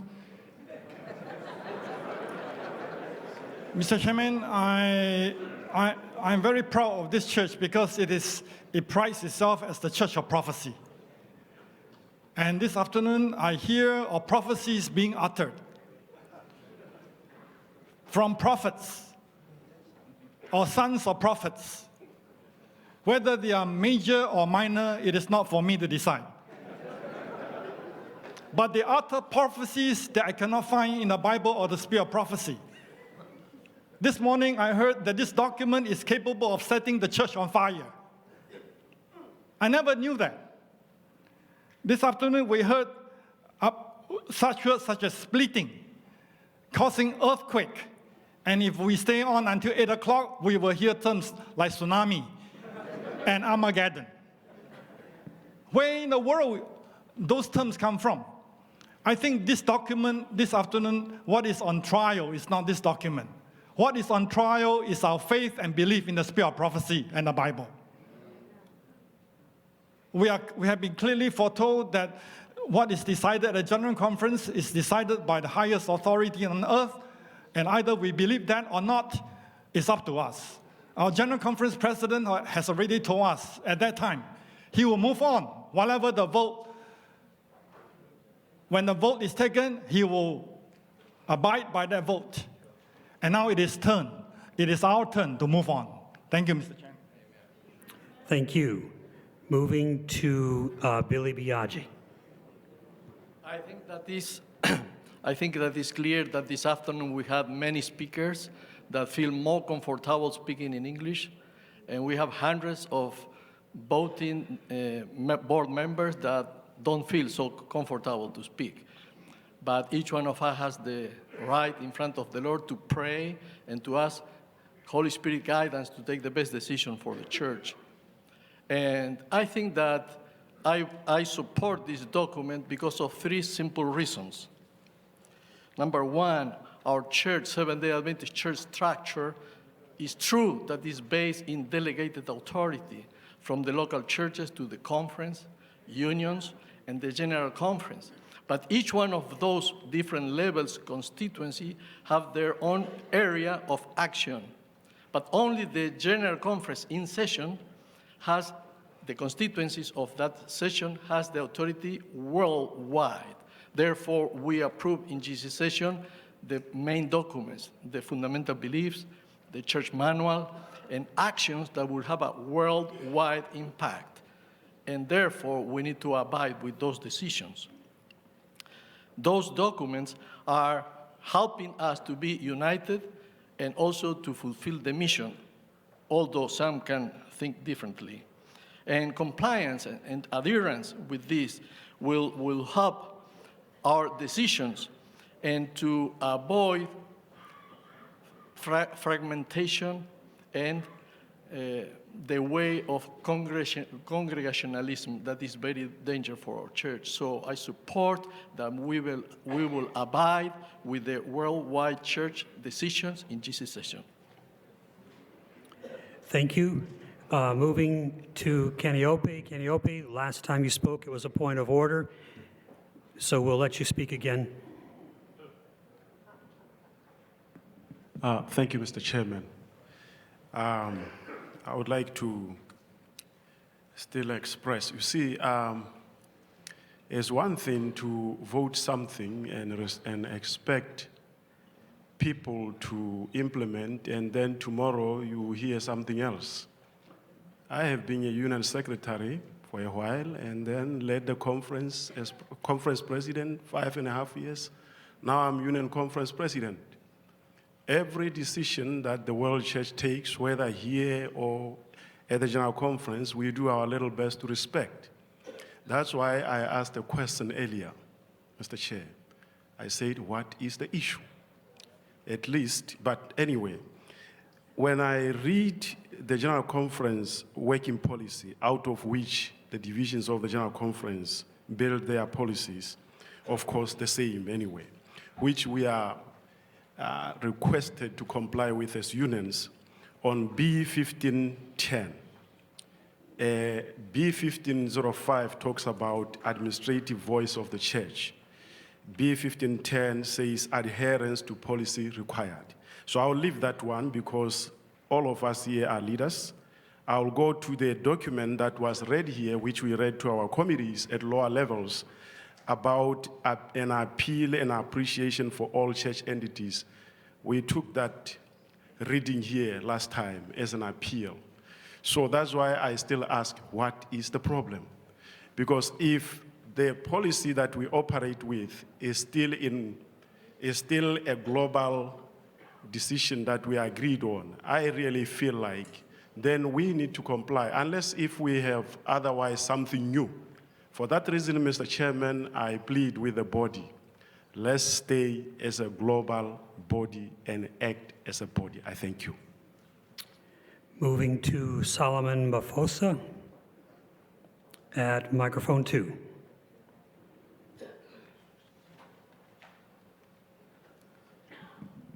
Thank you, Mr. Chairman. Solomon Maposa from SID. Mr. Chairman, I think the problem that we are dealing with here dates back to the time of our pioneers. If they had not gone the way they did, we would not be standing here arguing with each other the way we are arguing. When they chose the way this church, the governance of this church, that we will follow a representative approach to governing this church, that's where the problem started. Because when you bring in representatives from all over, they must vote. It's not going to be a directive, it is going to be a vote. Now, as somebody has said, the vote was taken, and the vote, the results came out very clearly. I do not see, Mr. Chairman, why we should be pleading now. The time for those pleas maybe was, I don't know, maybe before the General Conference session. But now, Mr. Chairman, having said that, another thing that I think we should be looking at is the role of Ellen White. Do we still believe Ellen White? Doesn't Ellen White say the General Conference in session is the highest authority under God? So the General Conference in session took the vote because we are a church that believes in democracy. Where I come from, we have chiefs. When a chief has said it, it gets done. But democracy says majority has the voice. Time. Moving to Daniel Mate, or I'm sorry, Daniel Mate. Microphone 2, please. Thank you, Mr. Chairman. I'm Daniel Mate from ECD, Uganda Union. Mr. Chairman, I want to appreciate the need to appeal to the church to maintain unity, reconciliation, and everything as it is expressed. However, my concern is that this document as it is, when I read the last 2 paragraphs, they reflect that, one, the second last paragraph in line 1, which is indicated as number 16, it indicates that something is not yet ready, meaning that it would not be wise for us to vote this document as it is. Secondly, this document, the way it is expressed, seems to indicate that the negotiation should be back and forth, making administration to be very hard. While this document may help us in addressing certain issues, but it also has potential to arm people who are not just willing to be policy compliant. The way this document it is as it is now, it becomes hard to express what is called non-policy compliance. Therefore, to me, I would suggest that we wait voting on this document as it is until other issues are clarified. That's my submission. Thank you very much. Moving to Elolo Cooper, microphone 4.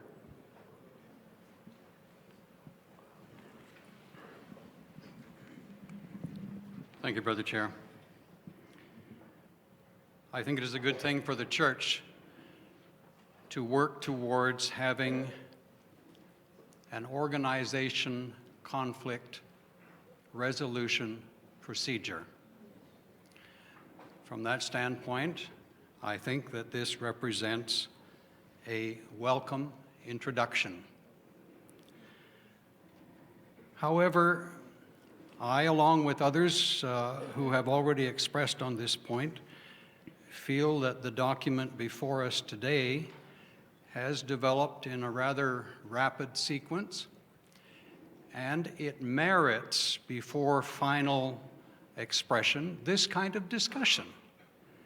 I think many suggestions have been made that would be helpful if they were incorporated in a final document. I doubt that the chair is wanting to welcome proposals to amend, because that would really lock us into some difficulty, I think, in reaching agreement. I wish that the document, in talking about policy non-compliance, would also introduce the idea of policy development. That is a way to resolve many of our conflicts. I dare to think that if this body had spent as much time as we have today looking at some policy issues, we could move a long ways towards resolving this. I find difficulty in a paragraph on page 3 that makes it appear that all policy non-compliance will ultimately rise to being reviewed in this room. So before approving a document, I hope there could be some change, that only the issues that come to this executive committee are the issues in which the General Conference is directly involved. Thank you very much. Moving next to Don Livesey, microphone 4. Some of this discussion, Mr. Chairman, reminds me of a process that G.T. Ng brought to us a couple of years ago regarding being called and whether we should move. And he, at that time, suggested one of the favorite hymns of this kind of discussion was, "I shall not be moved." And we tend to come to these discussions with that attitude. And for that reason, a Matthew 18 process for our church is absolutely essential. It takes us in directions, it helps us to sit together, to hear each other's hearts, to really go into places of relationship that cannot be, this can't happen any other way. And so I am in favor of the spirit of this document.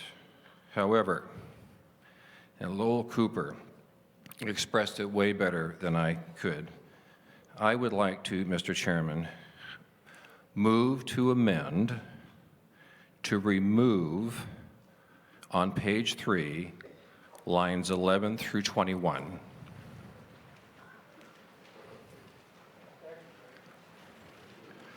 The intent of this is that it should not necessarily go away forever, but it is an incomplete part of this document that needs more work. Okay, we have an amendment brought to us. I'm looking for support for that amendment.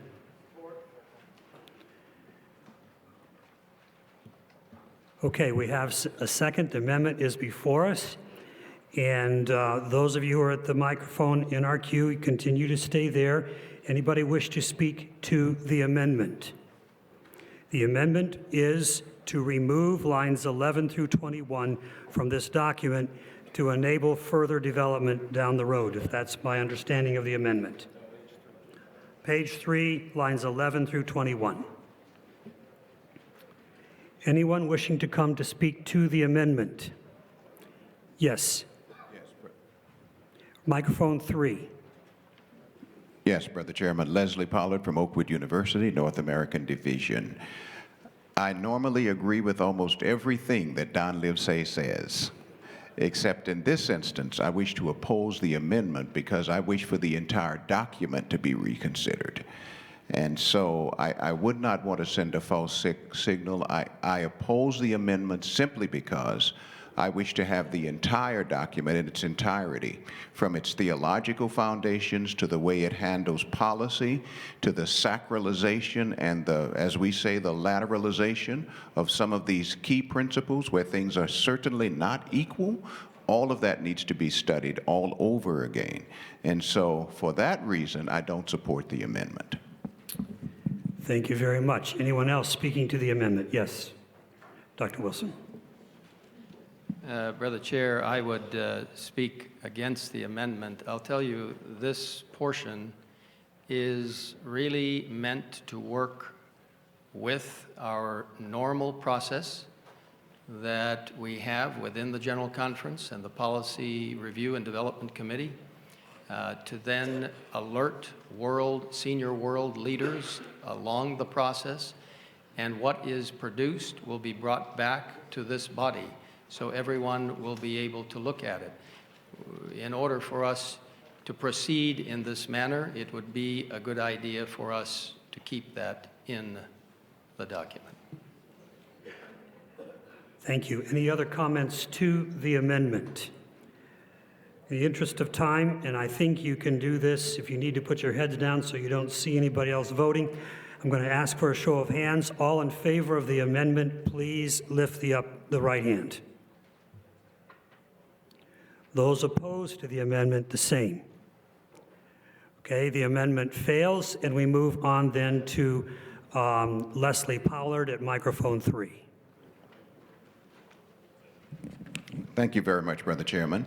So 10 days ago, I'm at Oakwood University, and I'm chairing a staffing committee. And as I stand up to chair the staffing committee, we're going through key pieces of business. We finish every item of business, electing board representatives, et cetera, from among the staff. We take care of all of those items. We do financial reports. I'm about to pronounce the benediction, and then from out the corner of my eye, I see the hand of a millennial. We have 1,800 of them on the Oakwood University campus. This is a young person that we had just hired. We were discussing them this morning. This young millennial stands up and says, "What is happening with our church?" And he begins to lay out that leaked document that he had been reading. He begins to present that concern and the consternation that that projected approach was having among the millennials on campus. We organized a focus group, and to a person, we recorded it. To a person, every one of the students did not understand exactly what we were doing. I also believe, Brother Chairman, that today many of us don't understand what we are doing as well. Any document that starts off with a focus on compliance versus cooperation raises serious questions for me. What I'd like to ask, Brother Chairman, is that as we consider this document needs significant maturing and development. It raises the question of why the rush. Now, we have heard a very eloquent and passionate speech about vote it now or not now, and there's urgency to that. But I also ask, what is the problem with processing this and maturing it so that we can have a document that we all subscribe to? And that would be my appeal. Thank you, Dr. Pollard. Moving to John Friedman at microphone 2. Thank you. I'd move that we, not move, but I'm asking that we do the same thing that Elder Pollard talked about, is that we do some more thinking about this. It's come very quickly. There's some things that are just not complete. I think with the air and the atmosphere that we have over some of the leakage that we've had, that we do have things colored, and unless it's defeated and worked at further, we're going to have some misunderstandings all throughout the world church. I'm not against looking at this further. There's some things in here I do like, but I do have some questions, and here's one of them. On page 2, on the second page, 14 and 15 lines, we will provide an opportunity to listen to each other, pray together, study God's will from His Word and the spirit of prophecy. And I'm all for that. I think it's great, but my question is, what happens when your study of God's will and from the spirit of prophecy puts you at odds with a voted policy? And also voted actions. And there's an issue of conscience here. People have very firm beliefs on things. There needs to be some further development on what this is. If I have a policy that changes 2 years down the road, what do I do if someone's disciplined on that? Do I say, I'm sorry? You can't go back. So I think there needs to be a lot more work done on this thing. And I also want to agree with what's been said before about the issue of authority and where it rests. We need to make sure that happens, that discussion is done in part of this document.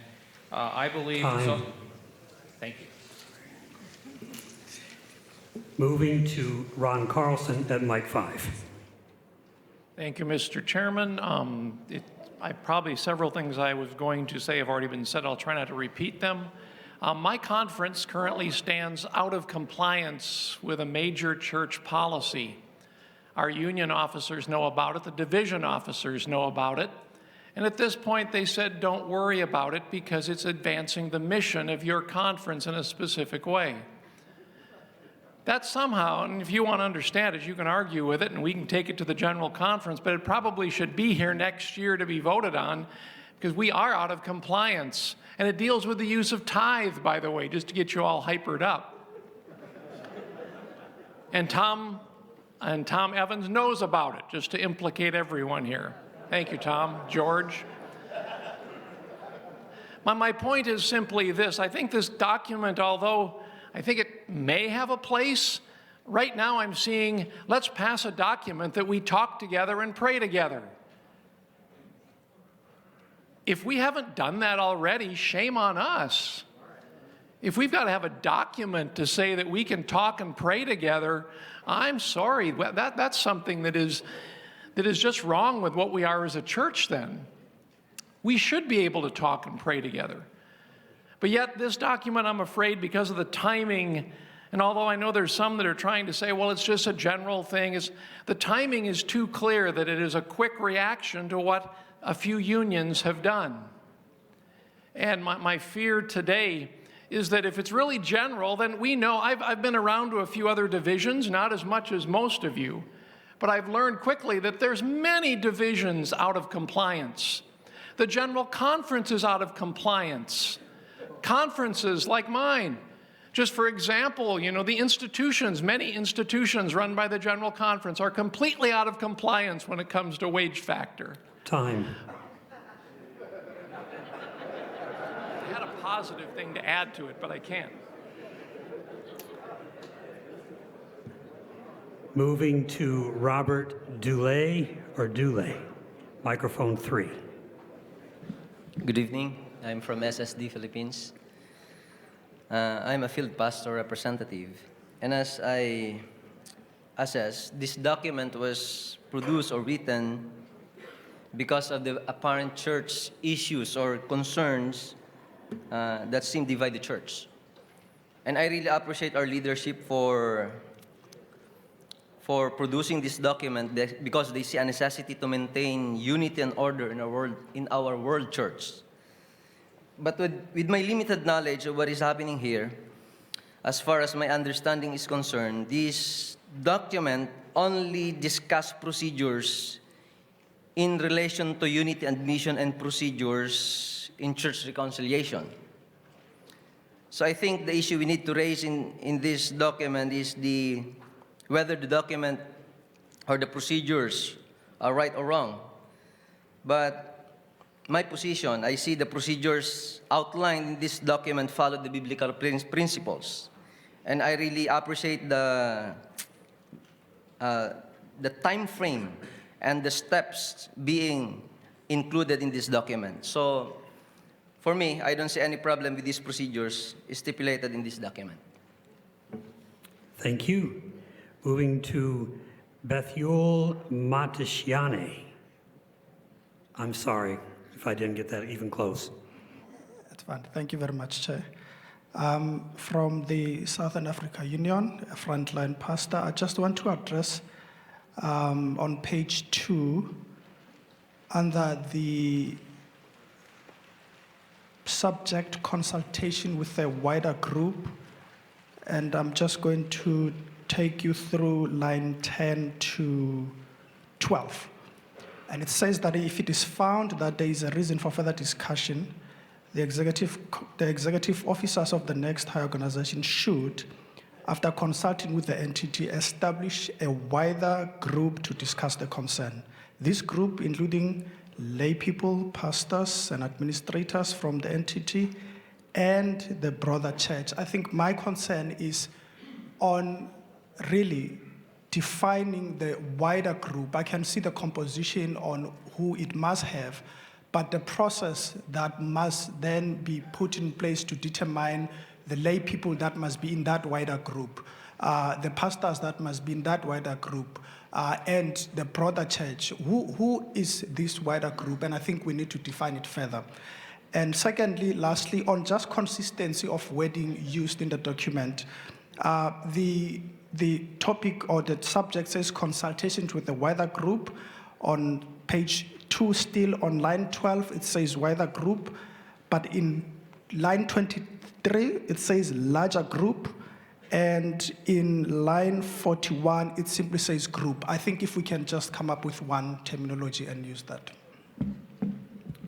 Thank you very much. Moving to Elder Knight, please, microphone 2. Thank you, Mr. Chairman. We have a document before us that at face value seems very innocent.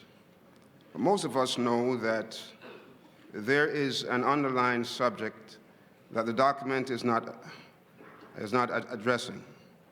We must be careful to make distinction between matters of conscience, doctrine, culture, and general practices.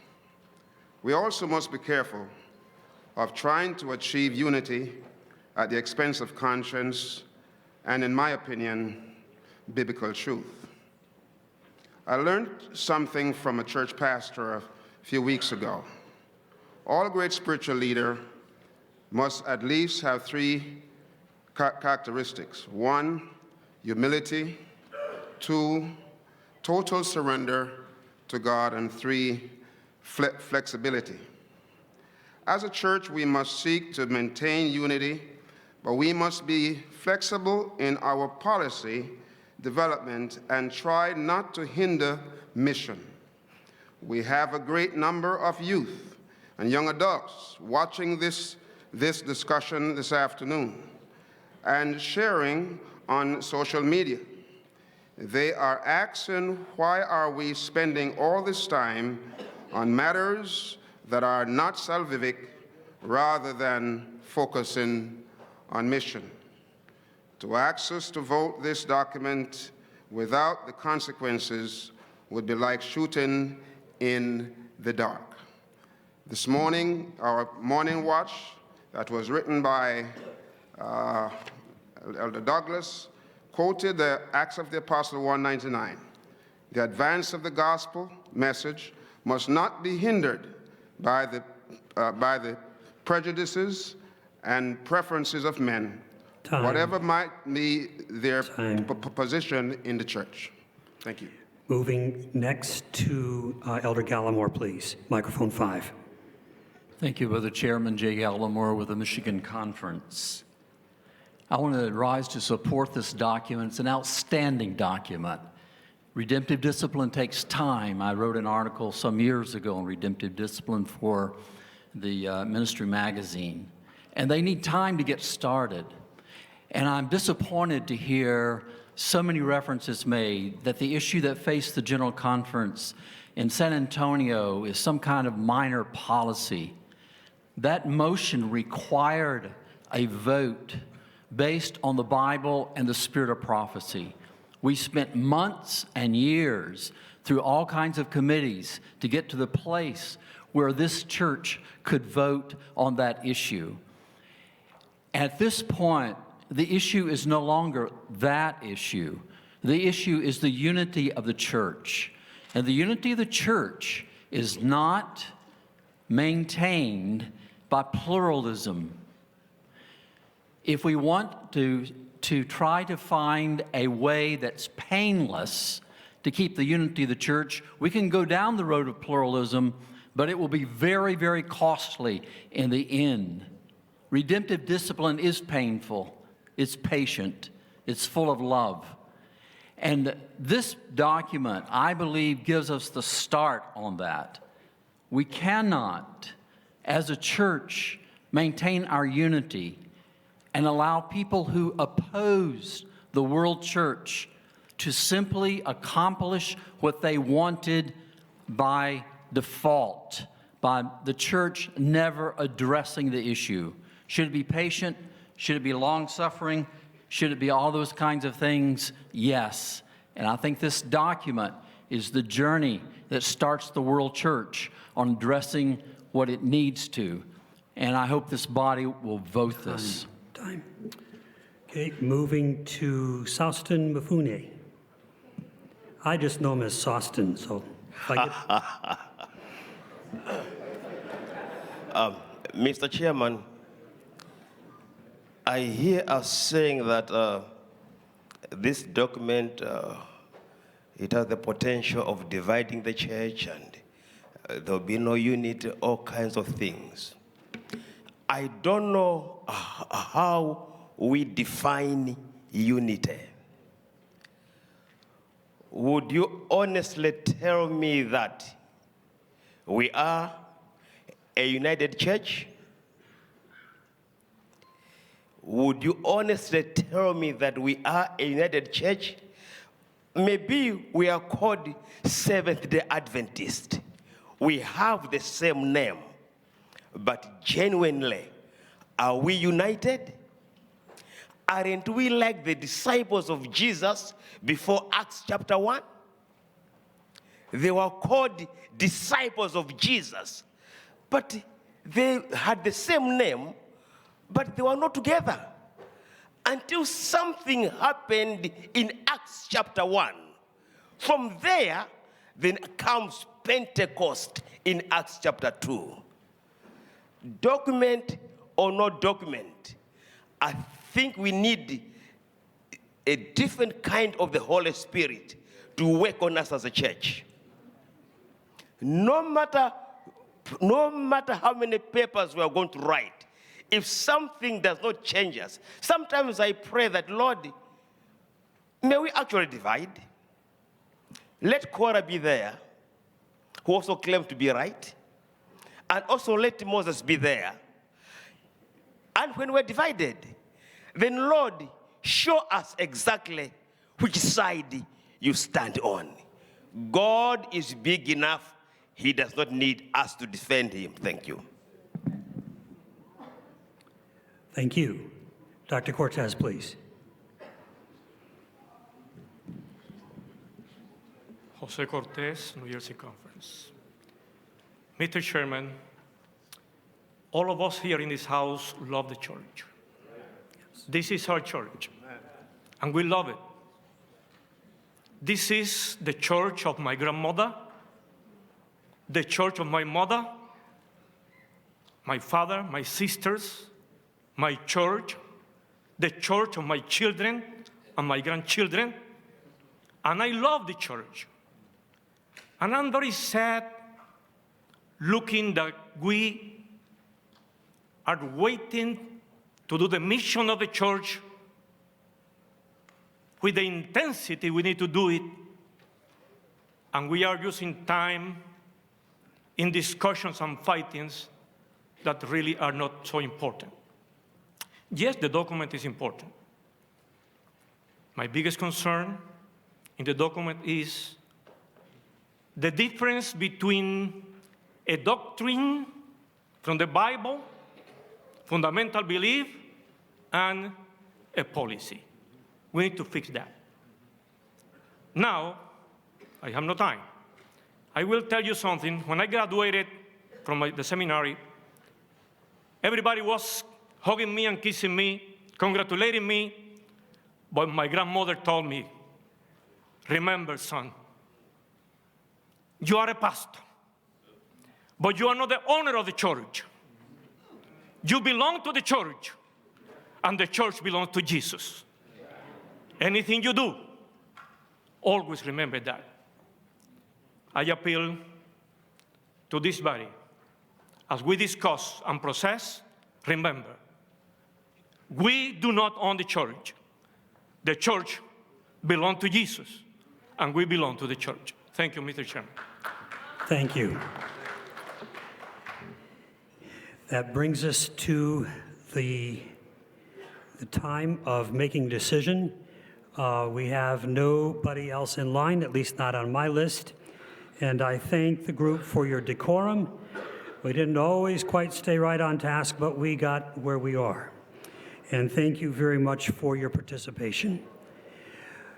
I'm going to turn to our secretary here at the table, and Gerson Santos will give us directions for the collection of your ballots.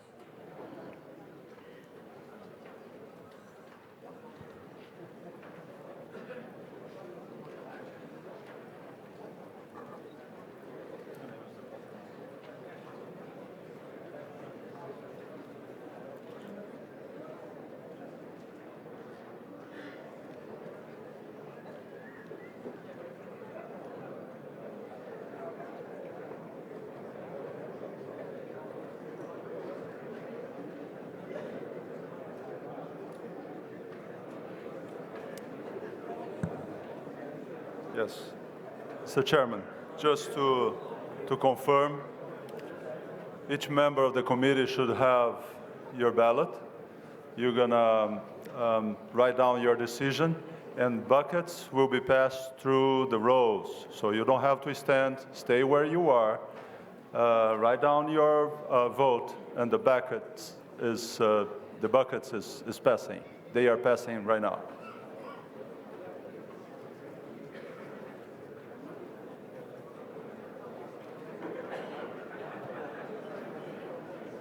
Mr. Chairman.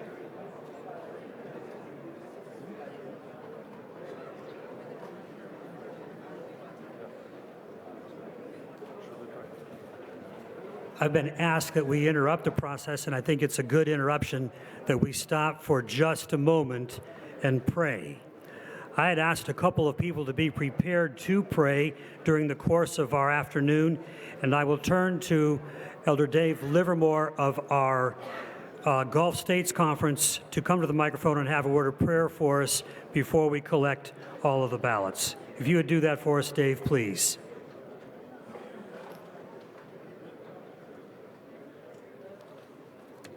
I don't see Dave, so I will turn to Ray Hartwell, who also agreed to be willing to pray. Microphone 4. Microphone 4. Thank you. Let us pause here and come before our Heavenly Father. Heavenly Father, this is your church. We love you. We're so glad to be part of this church, the calling, the mission that you have given to us to share the joy of Christ's soon return and the power of his transforming grace. Lord, we pray your Holy Spirit will anoint these leaders of your church if we have gathered here to consider the work of the church and the decisions to guide the church. Fill us with your Spirit and anoint our church family with more of your power to go forth, involving every member in the mission that you have given to us. We thank you that you will so do that, because we ask this in the mighty and powerful name of Jesus. Amen. Thank you. I've also been asked to clarify what we're doing. I made that assumption, and I shouldn't have done that. If you vote on your secret ballot card yes, that means you're approving the document, and the document has not been amended. If you vote no, it means you're not approving the document.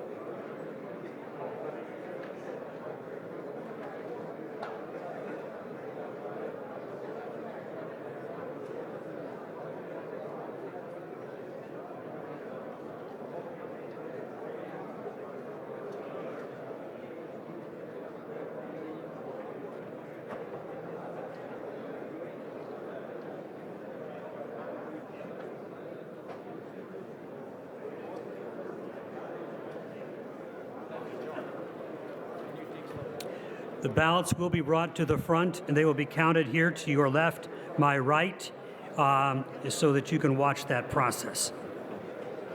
When we're done with the ballot, I will announce the vote outcomes, and then before we have our benediction, which will be offered by Justin Lyons, we will have a few announcements by Brother Thomas.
If I can have your attention, please.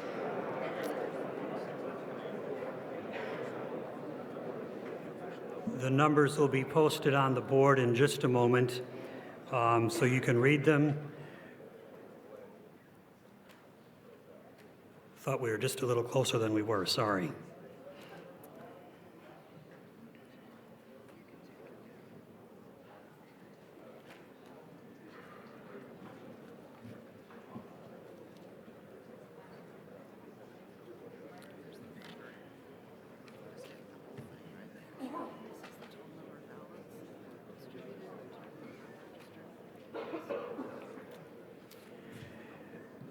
The number of eligible voters was 315. The number who actually registered and received ballots was 302. And we have 291 total votes. The yes vote is 169, and the no vote is 122. Before we dismiss and before Justin has the prayer, Elder Wilson would like to say a few words. And John has a couple of announcements.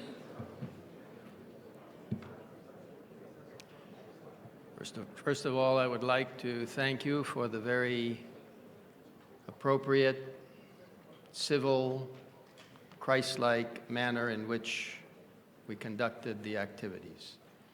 May this always be a mark of Seventh-day Adventist meetings. Secondly, I would like to share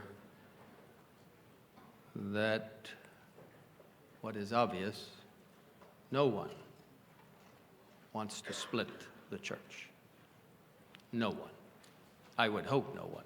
I certainly don't.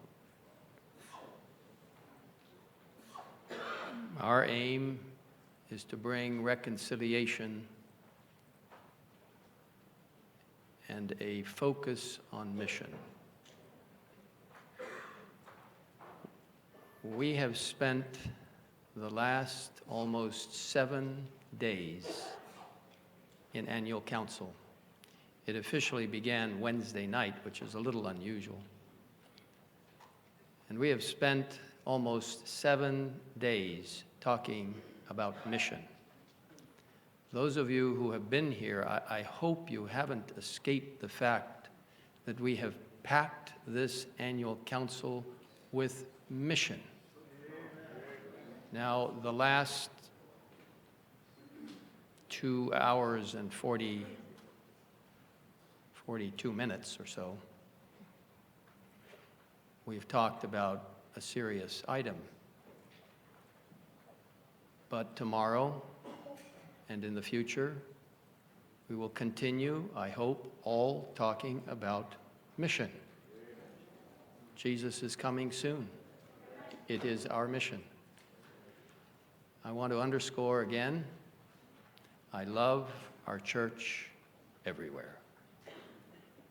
Whether we agree from one portion to the other, whether personally we have differences, I want to say from my heart, I love the church everywhere. I think as we go into this, I would hope that people will not surmise the worst, but that we will work with diligence to bring a good dialogue and discussion. It is in our plan to work with divisions that would like to have it done, that we work in a consultative way, in a prayerful way, to engage in what we know is the most important thing to bring about the coming of the latter rain. And that is to fulfill Christ's prayer of John 17, to be in unity. How exactly that will happen, I don't have the full answer, and I doubt whether anyone else does. But the Lord is not going to let this church falter. This church will move ahead with its mission. I want to remind us of that marvelous passage in Ephesians chapter 4.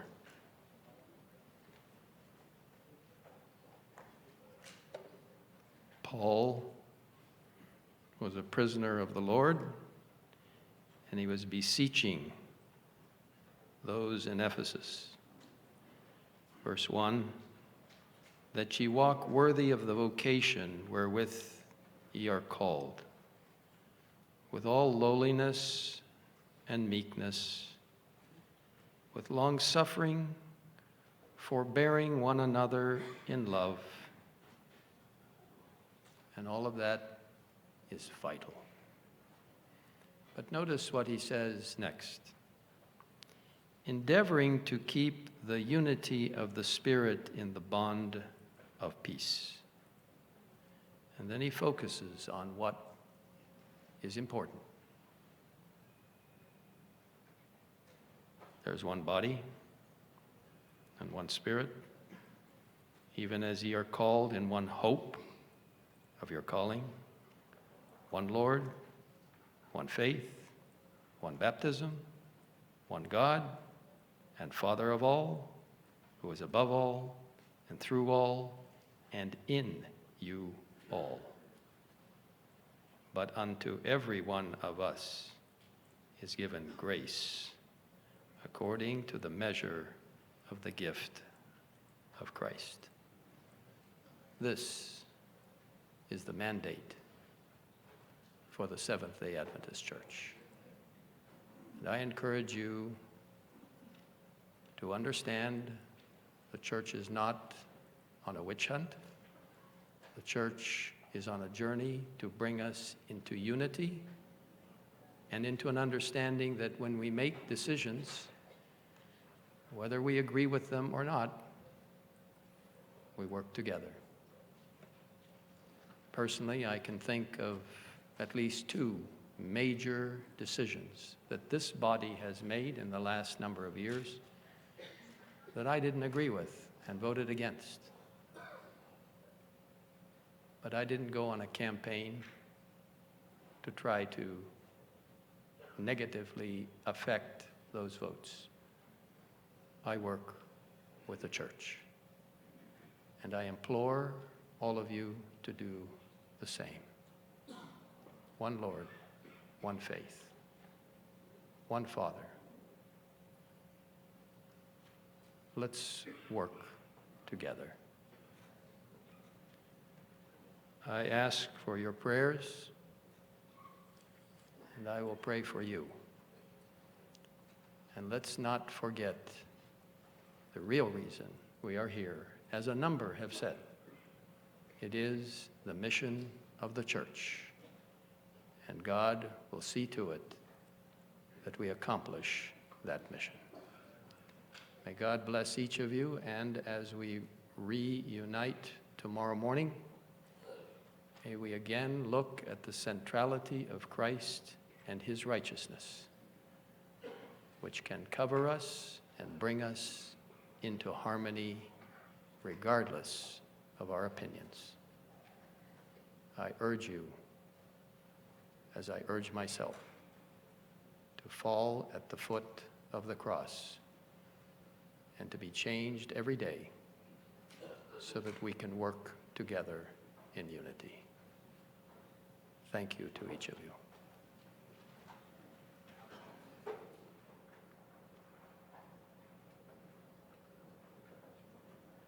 We have a few announcements that pertain to your departure tomorrow. If you are leaving tomorrow, you please need to make sure you check out of your hotels when you come in the morning. Okay? If you are departing tomorrow, make sure you check out of the hotels in the morning. You may bring your luggage and store it in the business center down the hallway here until you leave the premises. Those of you who have translation radios, please remember your translation radios need to be turned into the business center before you depart. Those of you who are on the waiting list for the Genesis commentary, they are at the back table when we dismiss.